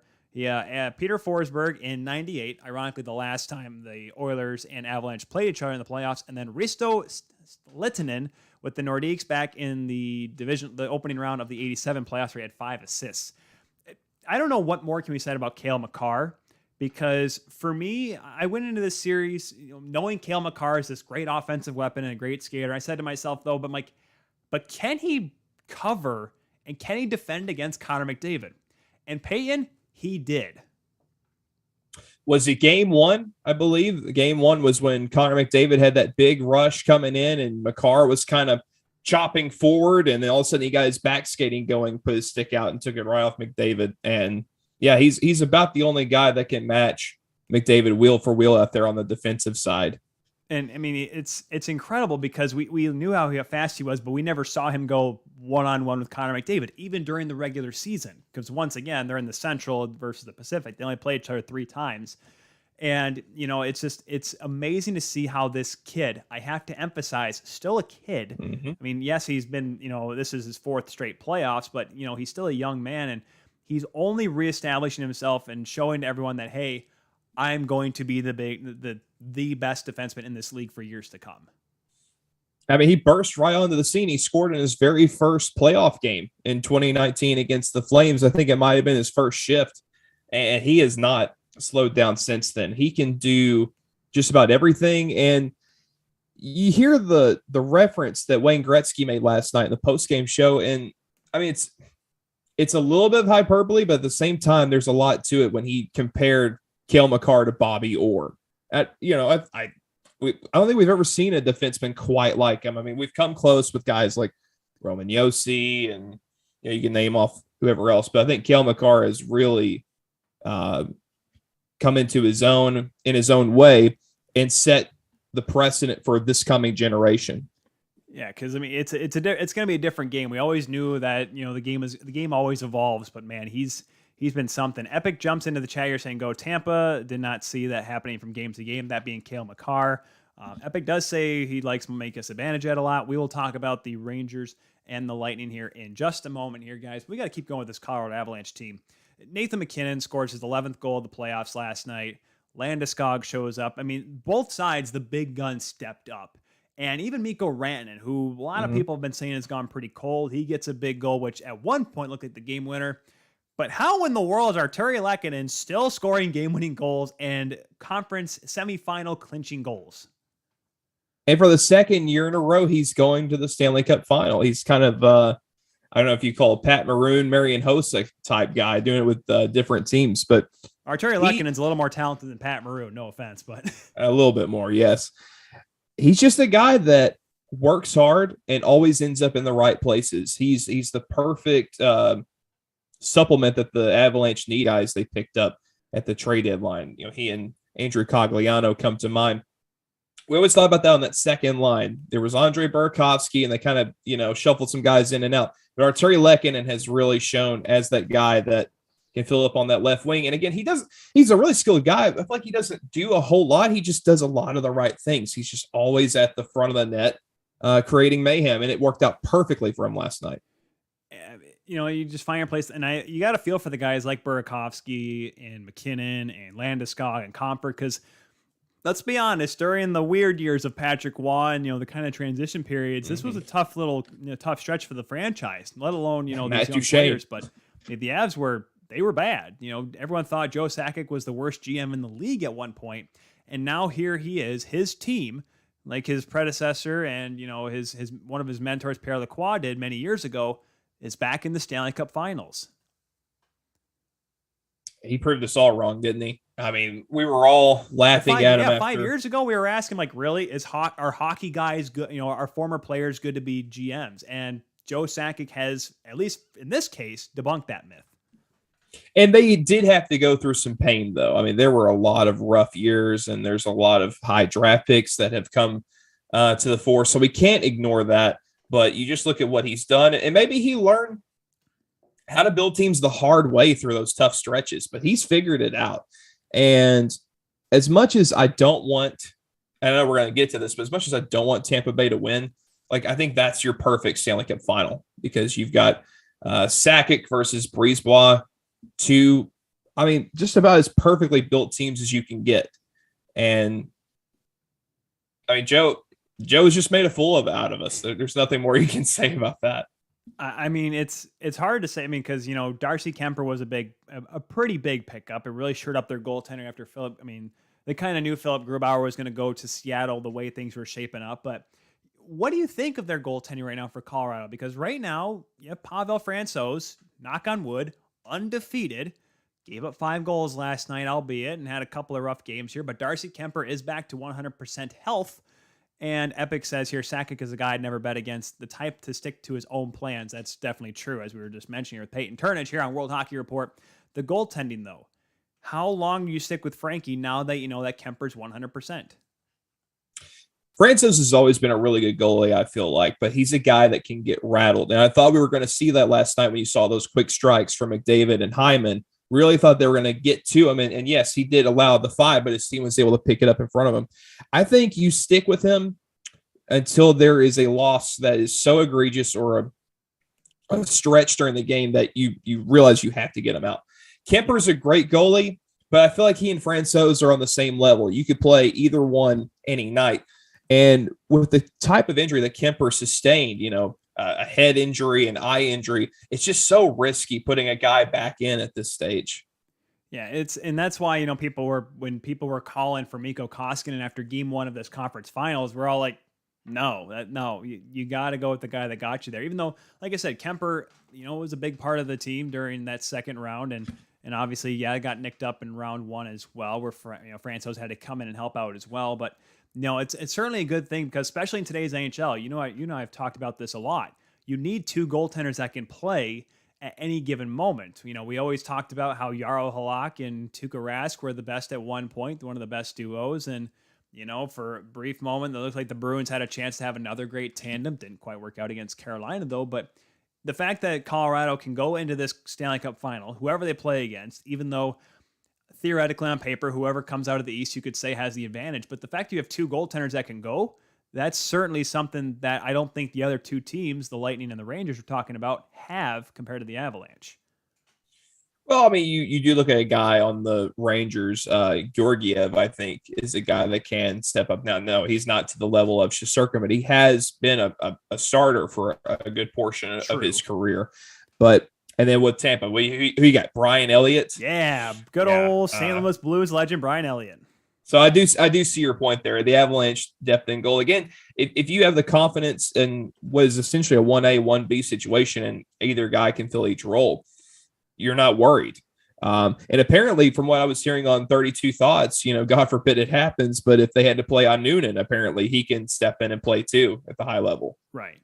And it's so hard to judge that, because obviously we don't know exactly what happens in these games with players going in and out left and right, players missing one game, some getting suspended, guys playing through what might be a high ankle sprain to Leon Draisaitl. Epic said, let Kemper it has to be, right? Was that Peyton? I said it has to be, right? It has to be. You're right. Epic says, let Kempner come back in. The savior had hand surgery, out the rest of the playoffs more than likely. Andrew's talking about any more news from Kadri, and he did not have hand surgery. Epic had thumb surgery, and the Avalanche have not ruled Kadri out. We talked about this off the top of the show. Is not ruling him out of the playoffs, but is not ruling him in for what would be game 1, which would, at the earliest, would be June 15th. So at this point, next Wednesday. But at the latest, given that the Eastern Conference Final somehow goes 7 games, would be the 18th. And Peyton, I don't know if you ever busted a thumb before, or even bruised it, or had get caught in the door and you slammed it shut.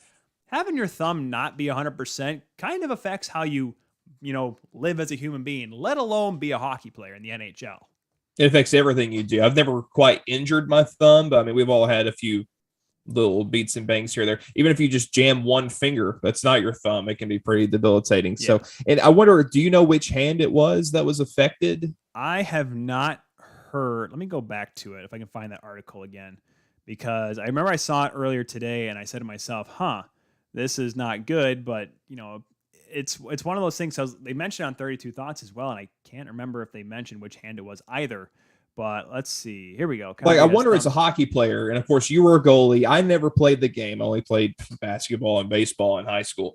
But I wonder what's worse to have affected, your top hand or your lower hand. Like, can you live with having your lower hand a little banged up as opposed to your top hand, which does more of the stick handling? Well, if we want to go into the what could it have been, it looks like. Why should you buy I don't want that commercial. Dang it! I was trying to play the video back so I could see, what happened. It looks like it might have been his left hand, but no matter what, I mentioned how if you shoot on the backhand, you use both your thumbs more than you would shoot on your forehand. But it doesn't really matter. Even if you're using your forehand, you need both your thumbs to grip the stick. And I don't know if they're gonna try the old bench warmers method and duct tape, Kadri's hands to his stick, but.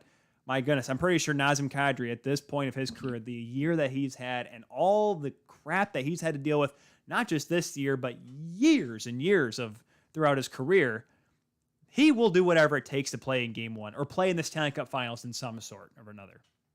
And he was a guy that was looked upon to be the guy in Toronto, and he wasn't really given a fair shake. Don't let anyone tell me different. Austin who?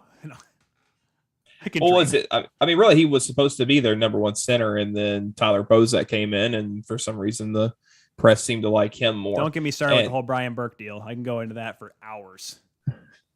But, he put his neck out there, arguing with Brian Murray on the draft floor about who he was going to take. But, Kadri has gone through a lot. And I talked about last time I was on your show, the brief phone call. We wonder what Nazem Kadri in the playoffs was going to be. We'd never seen it before, quite frankly. 2018, 19, and 20, he got suspended, and then the Avalanche run last year was short-lived. 21 last year. Somehow 2020 was the year he didn't do anything bad. I thought it was 2020. I thought it was in the bubble. When he brained Justin Falk, that was last year. Was it last year? Yeah. Okay. Because there were fans, I remember that. Bubble. Okay. I could have sworn it was in the bubble, but okay. Then the point being, we've never really seen him in the postseason until now, and he was dynamite throughout the regular season. And the Avalanche have always needed that great second line center, and here he's been. But I tell you though, I give the team credit; they have really stepped up in his absence, and it's just next guy. Like, you see Nathan McKinnon. I didn't want to tweet this because I was afraid I was going to get in trouble. I'll go ahead and say this on your show, though. Oh, yeah. I was going to tweet this. I'm going to say it, though, instead. People can see my face. Nathan McKinnon looks like if cocaine was a hockey player. What? Just going 100%. And now somehow, I guess just the energy or whatever you want to say has rubbed off everyone. I think Jared Bednar has a lot with how this team's playing too. It looks like everybody is playing that way. Everyone on the Avalanche is just full bore, 180% every shift. And how can you beat a team like that, even if you're Edmonton, even if you have the best two players on planet Earth? And that's what makes it so hard, because that's why I still look at, you go back to Game 5 of that St. Louis series, that end-to-end goal with Nathan McKinnon scored, the one that we all thought was going to be the series ender. Mm-hmm. All of us were like, this is it. This is his moment of saying, we are ending this thing now. There was nothing that was going to stop him. And then St. Louis, ruined it, tied it up and whatever. And Mark Moser cried on air, whatever it was, and blah, blah, blah. But long story short was this, is that you saw that and you see a guy that last year said he hasn't won a bleeping thing in his time in the NHL. Mm-hmm. He wants to win now. Andrew Beauchamp said, hang out with family. Bye, Tyler. Andrew, thank you very much for stopping in. Epic says teams like this, the only thing to stop them seems to be a hot goalie.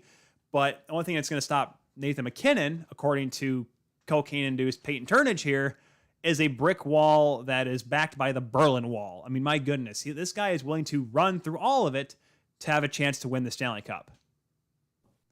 He's not going to be denied. And, you think about how he has performed in big-time moments, in championship risking moments. That's what got him the number one overall pick, was how he played in the Memorial Cup in 2013. It was Seth Jones, And then lo and behold, Nathan McKinnon just blows by Seth Jones in the Memorial Cup and earns the first overall pick. And turns out that's aged pretty well Just a little as bit. we've gone on here. So I want to sing his praises, but there's one more guy that I want to hit on before we move on here, and that is Devon Taves. Holy moly. My goodness. He was just kind of the guy just kind of down in the Bridgeport Islanders system. I was like, oh, look, there's another Taves. Turns out he's no relation to Jonathan. And it's not Devon Taves, it's Devon Taves. Devon, yeah.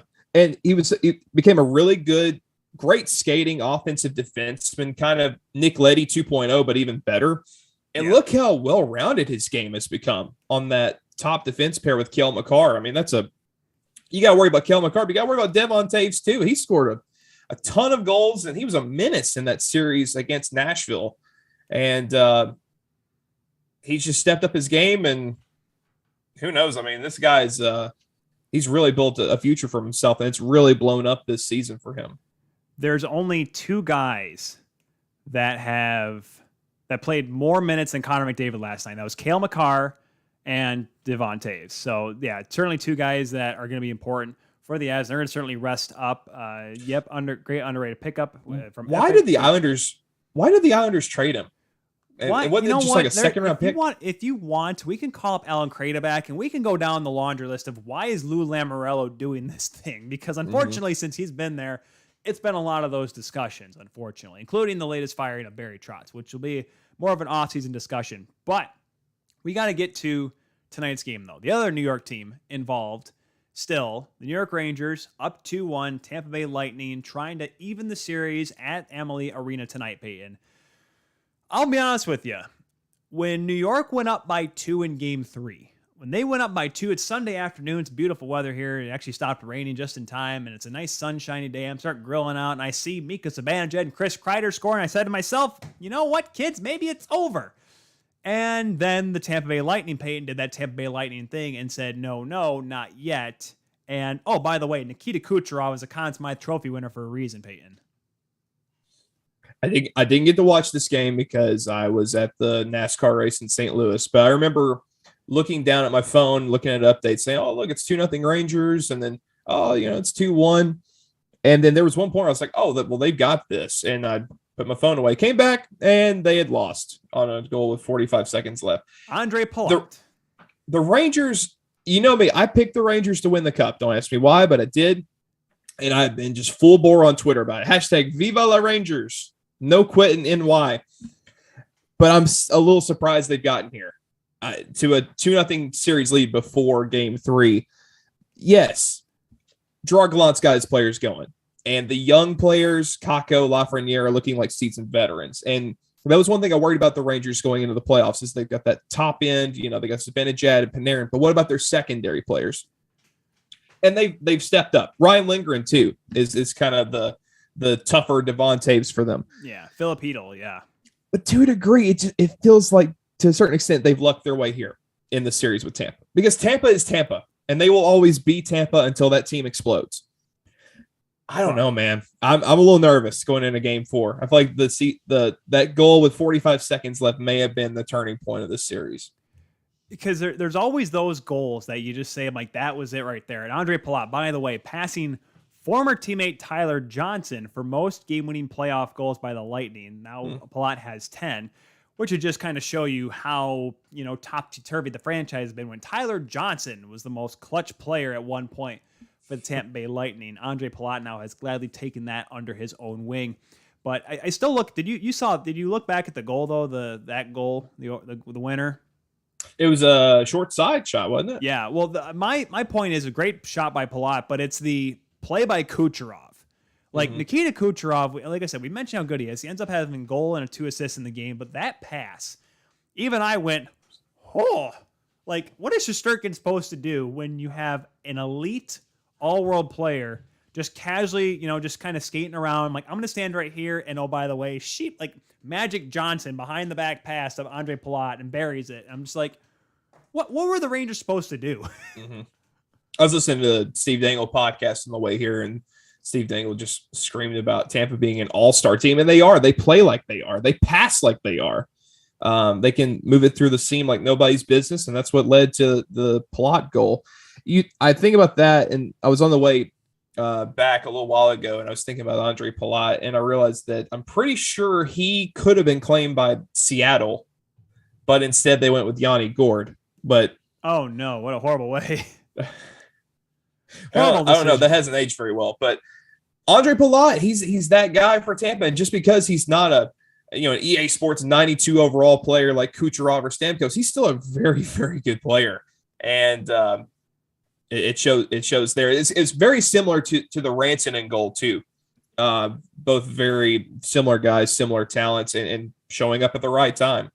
Yeah, and by the way, Epic jumped in the chat saying they earned those wins, Peyton, so he believes that you are wrong. They have not lucked their way in. They've only had to play a third-string goaltender and Antti Ranta.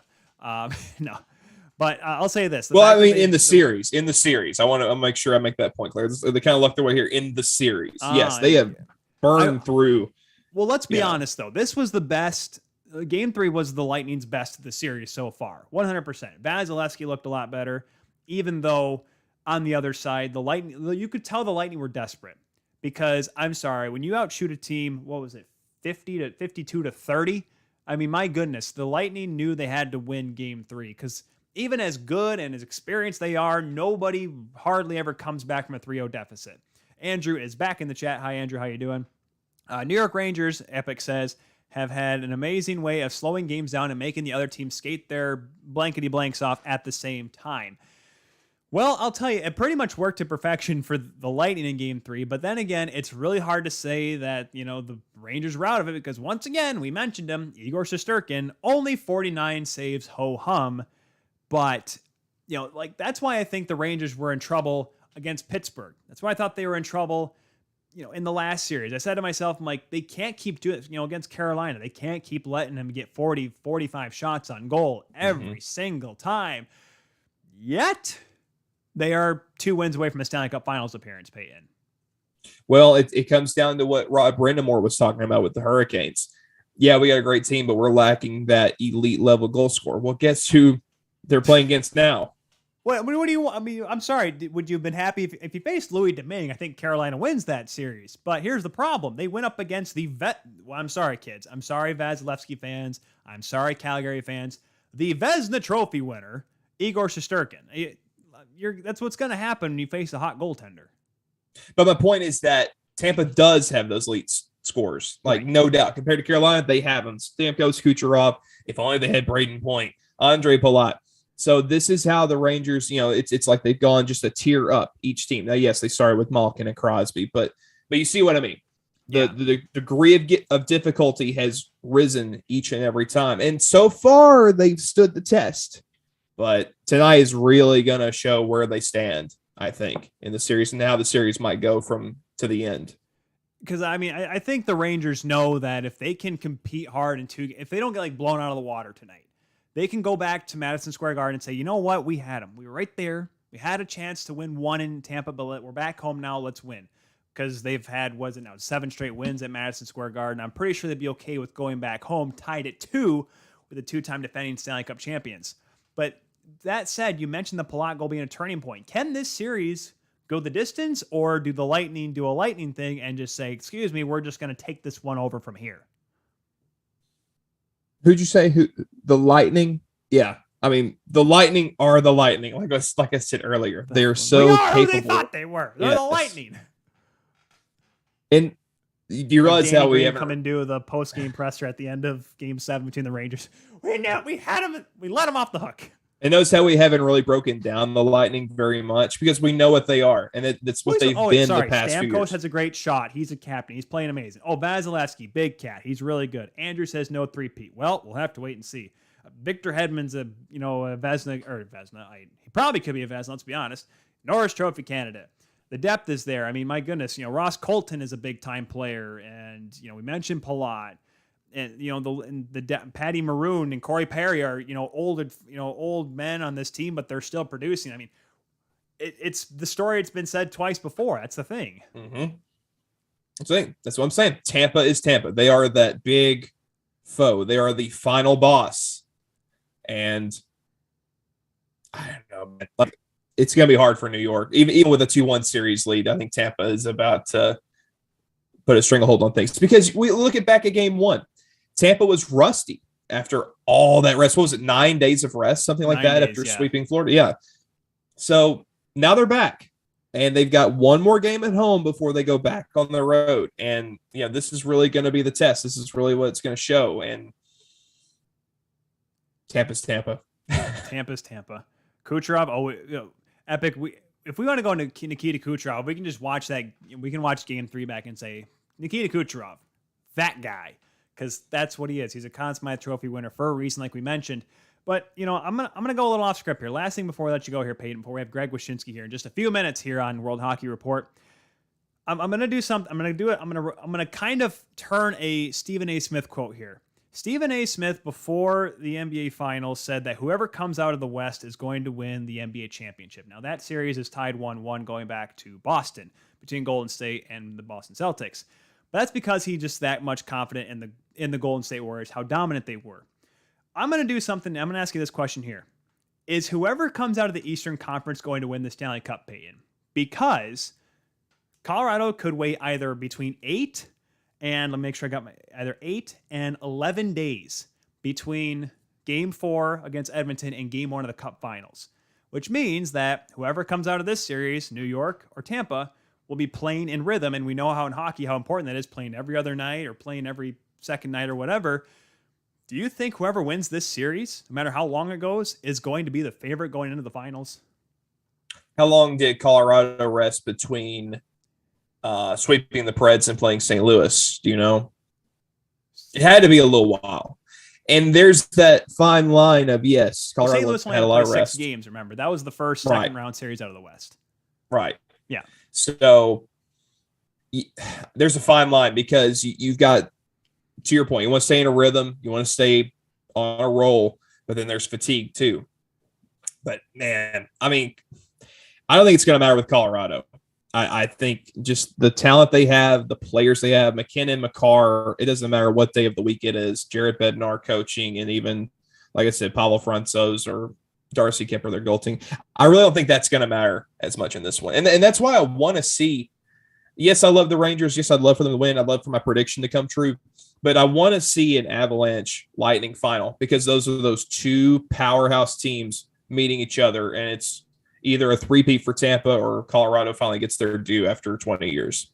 Well, I did pick – I was wrong on one. I picked the Avs in 5 games. I was wrong there. And I picked Tampa in 6, which is still possible. So we'll have to wait and see how it ends up. Game 4, though, tonight, guys, 8 o'clock puck drop, Eastern time, 6 o'clock Mountain time, of course. The Lightning and the Rangers at Amalie Arena. That'll be an exciting game. Of course, we'll talk about Game 5 on Thursday as well when we do a little bit of an earlier show. But right now, we've been talking with Peyton Turnage, play-by-play voice of right now nobody, but guess what? You should sign him at Peyton_Turnage. That's where you can find him on Twitter. If I'm not going to give out your email, Peyton, because there's probably some people here that'll probably spam you. No offense to the great people, Epic, Andrew, LA824 jumping in there.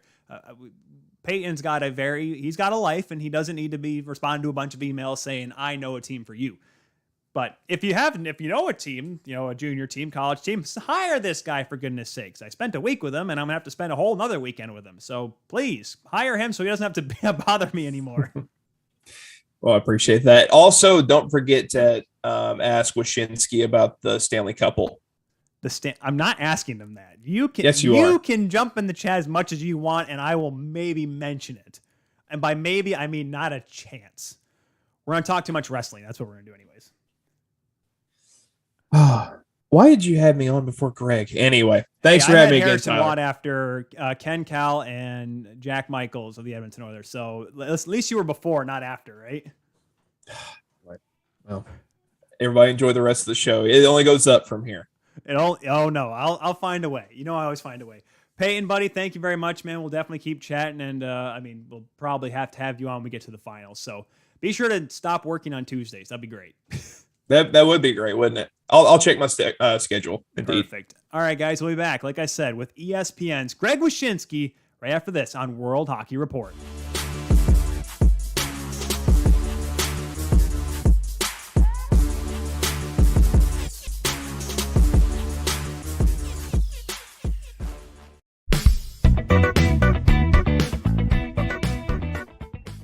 Get ready to win with Billy's Smelling Salts. Billy's Smelling Salts are for gamers, athletes, and competitors alike who want to get in the zone. Us at World Hockey Report teamed up with Billy's, and if you use the promo code WHR when checking out, you'll save yourself some money. The highest quality smelling salts in the game and at the best price point if you use the promo code WHR on Billy's. Billy's Smelling Salts. Get ready to win.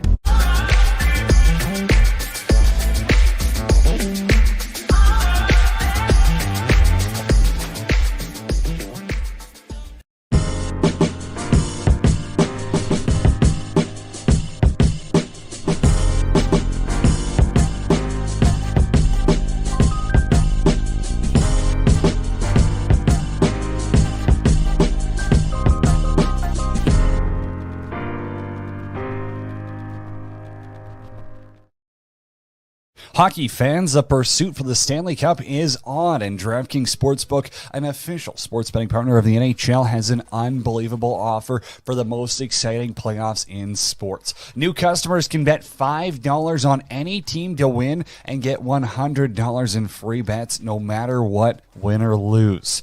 Looking to turn a small bet into a big payday during playoffs? With DraftKings same-game parlays, you can do just that. Create your own parlay by combining multiple bets like which team will win, how many goals will be scored, and more. It's your shot at an even bigger payout. DraftKings is safe, secure, and reliable. Best of all, you can deposit and withdraw your cash whenever you want. Download the DraftKings Sportsbook app now. Use promo code THPN. Bet $5 on any NHL team to win and get $100 in free bets no matter what. That's code THPN at DraftKings Sportsbook, an official sports betting partner of the NHL. Minimum age and eligibility restrictions apply. See show notes for details.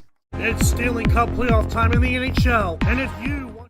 And welcome back, everyone, here to World Hockey Report. On this Tuesday, June the 7th, we just talked with Peyton Turnage. Thank you very much, Peyton, for jumping on the show, as well as earlier on Eric Friesen. And now I am joined by the senior NHL writer for ESPN. Yes, that is right. We have the worldwide leader of sports here on World Hockey Report, and probably the world's best wrestling fan / hockey writer in the world as well. Ladies and gentlemen, welcome to the show, the man behind the legend that is Merrick versus Wyshynski, Greg Wyshynski. How you doing today, Greg? I'm doing good. Although, now that you mentioned Merrick, I might be like the second best wrestling hockey media guy. Now that you mention it, that man is lived the gimmick, as they say. So, I'll take the silver medal on that one. I will say this, Greg. What Merrick has over you and I is that he somehow knows like every guy that's ever wrestled in like Smoky Mountain. Like that's what he has. He's like because obviously we know Jeff Merrick is a junior hockey encyclopedia. Jeff Merrick is also a territory wrestling encyclopedia, we should say. Oh yeah, for sure. And he's also got an in with all the Canadian guys. Like he's buddies with Lance Storm. I think he introduced me once to Trish Stratus while we were up there. So like he's iconic. He's an iconic figure in both wrestling and in hockey. And well, of course, remember he covered it back in his earlier days as well. So he knows a few of them folks here. I do got to ask you though. There's something that came up on Twitter today, and you and I had a little back and forth, and then kind of spiraled into a lot of other people getting involved as well. Jackie Redmond and Nick Alberga asked which NHL player would be good in wrestling. I asked, and you had a pretty good answer, which wrestler would be good in the NHL. You said Jon Moxley, and formerly known as Dean Ambrose in WWE. Why Mox? Why Mox a good hockey player? So toughness, stamina, which I think is a key for anybody who's going to be good in hockey. I think he's got sort of that ability to take a hit and keep on ticking, which is also a pretty good virtue to have in hockey. It was the first name that popped in my mind. I think about like the old hockey dudes that are in their like late 30s and look like they're being kept together with Scotch tape and prayers. I think of a guy built like Moxley, so that's why it made a lot of sense to me. That does make sense. Even though, let's be honest, we talk about toughness and whatnot, and Cody Rhodes just wrestled Hell in a Cell with a torn pectoral muscle, which looked gruesome as it was. But then again, actually that's a great way to turn it into the actual current playoffs. What is a gutsier performance? Cody Rhodes beating Seth Rollins at Hell in a Cell, or Leon Draisaitl possibly playing with a high ankle sprain for pretty much the entire Stanley Cup playoffs? It's the latter. It was insane. I saw the score sheet after last night's game. as I was kind of following along and didn't realize that he actually tallied up 4 assists last night. That's insane. Like, he had gone the previous 2 games without a point. He had only 3 shot attempts in game 3. Like, he looked like he was somebody whose foot was going to fall off at some point, and he was just going to kind of just teeter to the ice, immobile. But he kept it together, and he had a real strong game. And I mean, I'm sure it was the adrenaline of facing the end of your season that carries you at that point, along with whatever they're shooting you up with in the back, probably to numb the pain. But cortisone to probably take care of half of an elementary school. Yeah, right. So even still though, I mean, to be able to put on that performance, I thought was super impressive. And as we all expected, them going home was not going to be the fault of either Leon Draisaitl or Connor McDavid. And it's amazing in some ways they were able to drag them as far as they did. But in the end, I mean, it just wasn't there. They were just going up against the deepest, best team in the league. And, with Draisaitl limited a little bit and their goaltending not being all that consistent, it wasn't going to be a recipe for success. Yeah, it might not have sustained, but boy, that would have been similar to the Battle of Alberta. Wouldn't that have been great if this series between Colorado and Edmonton have gone 6 or 7? Yeah, I mean, listen, I don't think anybody wants to see a sweep in the conference final. That's when the series should be battles of attrition and having 2 teams that are absolutely exhausted, battling each other through, 7 games to an ultimate elimination game. So, I think we definitely got shortchanged on the West, and we'll see tonight, I guess, if we're going to keep pressing on in the East. Yeah, let's talk about that. You're down at Amalie Arena right now. You're going to be getting ready for a big game 4 tonight. We talked a little bit about Peyton Turnage here, but what is this series like? First Tampa loses back-to-back games in the playoffs for the first time since 2019, since getting swept by Columbus. And they come back with their best performance, even though Igor Shesterkin still almost stole game 3. Andre Palat was able to finish off that nice feed from Nikita Kucherov. What is this series looking like from your eyes here? Because while it seems like Tampa is starting to ramp it up, now maybe the rust has kind of fully gone off the Bolts, or can the Rangers do something tonight and have a chance to clinch at home on Thursday? They certainly could. I mean, they were 48 seconds away or whatever it was from going to overtime and making it a 1-shot game in game 3. And my concern for the Rangers right now is twofold. One is that as good as they've been at home, and they've won every game save for game 1 against Pittsburgh where they lost in triple overtime, they've not been the same team on the road. And they don't look the same, they don't play the same. And I think the Lightning's adjustments, in particular moving Anthony Chiarelli from the top line down to a line with Killorn and Hagel to go up against the Zibanejad line, has made all the difference in the series, at least in game 3. So that's one point of concern.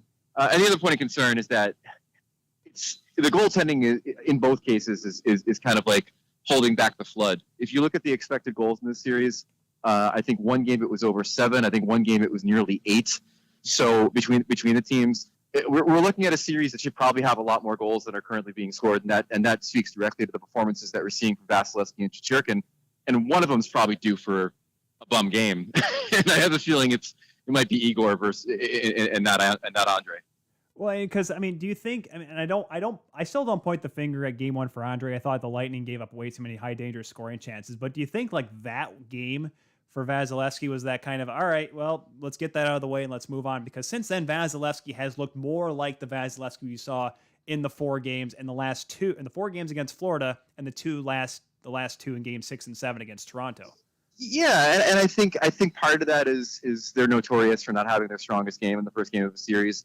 But I also think that from the second period of game 2 onward, they changed the way they played a little bit, and like you said, they cut down on the number of fancy pants plays they were trying to make offensively. They played more conservatively, did the Lightning, and certainly cut down on the number of turnovers that they were generating that then would lead to Rangers' chances the other way. So I think overall they've made life easier for him, but he also, I think, has gotten stronger as the series has gone on. Yeah, it's only getting better, and it's going to be interesting to see how well, because this was, for me, one of the biggest goaltending matchups since Brodeur-Waugh 01. That's what Matty Marchese and I discussed a couple weeks ago. But I asked Peyton Turnage this, and I'm going to ask you this one here too, Greg. given the fact that the Avs are going to have this long layoff, either between, I believe it's 8 and 11 days minimum max between Game 1 of the Stanley Cup Finals and their win last night against Edmonton, does whoever comes out of this Eastern Final maybe be the favorite to win it all because the Avs might be a little too rusty for whoever comes out of this East between the Rangers and Lightning? I think they'd be the favorite to win Game 1. I don't know if that necessarily portends to winning the whole series. I mean, we saw what happens with the big layoff. I mean, the Lightning certainly weren't the Lightning in Game 1 after being on their behinds for as long as they were after the Florida series. And the Rangers played an elimination game. They came back, 48 hours later and played another game. They were right in their rhythm. The Lightning weren't. So the beginning of next series, I wouldn't even be surprised if, the road team was close to being a favorite in that Game 1, considering how much the layoff could affect Colorado. But the other thing that's going to happen for them, though, is that they're going to rest up. They're going to heal up. There's a chance at some point in the final that Kadri could come back. It's only good at this point in the playoffs to get some rest. But the other thing too is that you would just assume that it's the Stanley Cup final, and they're not going to be they're going to be able to shake the rust off pretty quickly when they need to. And that's probably what we'll end up seeing. Yeah, it's going to be very interesting. Last thing here, Greg, before we let you go here, what do you think of McKinnon and Landeskog? They touched the Campbell Conference Trophy last night. I showed a picture of Steve Yzerman carrying the thing, and every single time he won the cup with Detroit. What is your take on that? Are you hot and bothered by the two guys touching the trophy last night? No, the conference championship trophy, voodoo, I never believed in. I didn't really buy that. It's not like the Stanley Cup, which is real, which is you can't touch the cup if you want to win it. That's the real thing. It's actually a canonical curse. But the conference trophy thing, they could have taken it to a strip club for all I care last night, and it would have been fine. Well, the Florida Panthers aren't in it, so it doesn't matter. That's right. They hold that down, that tradition. I don't have any problem with that, voodoo. But don't touch the cup before you win it. That's real. And that's why I will never win the cup, because I touched it when I was a kid and I ruined it forever. Oh man, it'll be fun to see who comes out of the Eastern Conference Finals. We've been talking with ESPN's Greg Wyshynski. Greg, I cannot thank you enough for stopping by today. Have a good time tonight. Enjoy the rest of the playoffs, and we'll definitely have to catch up down the line, my friend. Yeah, my pleasure. Thanks for having me. And that is Greg Wyshynski, ladies and gentlemen, from ESPN. Jumping on for just a few minutes with us here today. Cody Janzen, City Life Project, crushing peanut butter beers is A+. I disagree, Cody. I think peanut butter beers are disgusting. That's how we come out of an interview with Greg Wyshynski, talking about craft beer. Andrew Bouchent's Tyler, go Rangers. Tampa never touches it. They are chatters. They are chatters, Andrew. They're chatters? Are you trying to say cheaters or chatters? City Life Project, crushing your team. Go Ranger. Cursing your team. Oh, that's what. Sorry, I can't read today. Lots of stuff going on here, guys. But I got to remind you, if you want the best player tracking information in these playoffs, be sure to check out Quack Stats. Follow Quack Stats on social media. Go check out their website as well and app today, Quack Stats, for more of the best player tracking during these playoffs. And I think that's a great way to end the show here, guys. Thanks to Greg Wyshynski from ESPN. Still can't believe I got a chance to talk to him. That was pretty cool. Also, Peyton Turnage as well, and Eric Friesen from Heavy Hockey Network. Thank you all for watching this edition of World Hockey Report. Now remember, like I said, we will be back tomorrow. Cody Janzen will be hosting noon Mountain Time, 2 o'clock Eastern Time, as well as I will be hosting again on Thursday, however, an earlier start time, so don't panic, we'll still be here. But we will host for a little bit. I will be on from 10 a.m. until 11 a.m., so just 1 hour on Thursday. Got a couple things myself I have to take care of, but we're going to make sure we at least get you ready for Game 5 on Thursday night. That'll be at MSG between the Lightning and the Rangers, and talk about anything else that happens. So that'll be, like I said, 10 o'clock Mountain Time, noon Eastern Time for Thursday's show. A little programming note for you guys there. Cody Janzen, Quack Stats, 100%. That's right. Quack Stats, yeah. Stuff and things and stuff. But no problems there, guys. It'll be fun.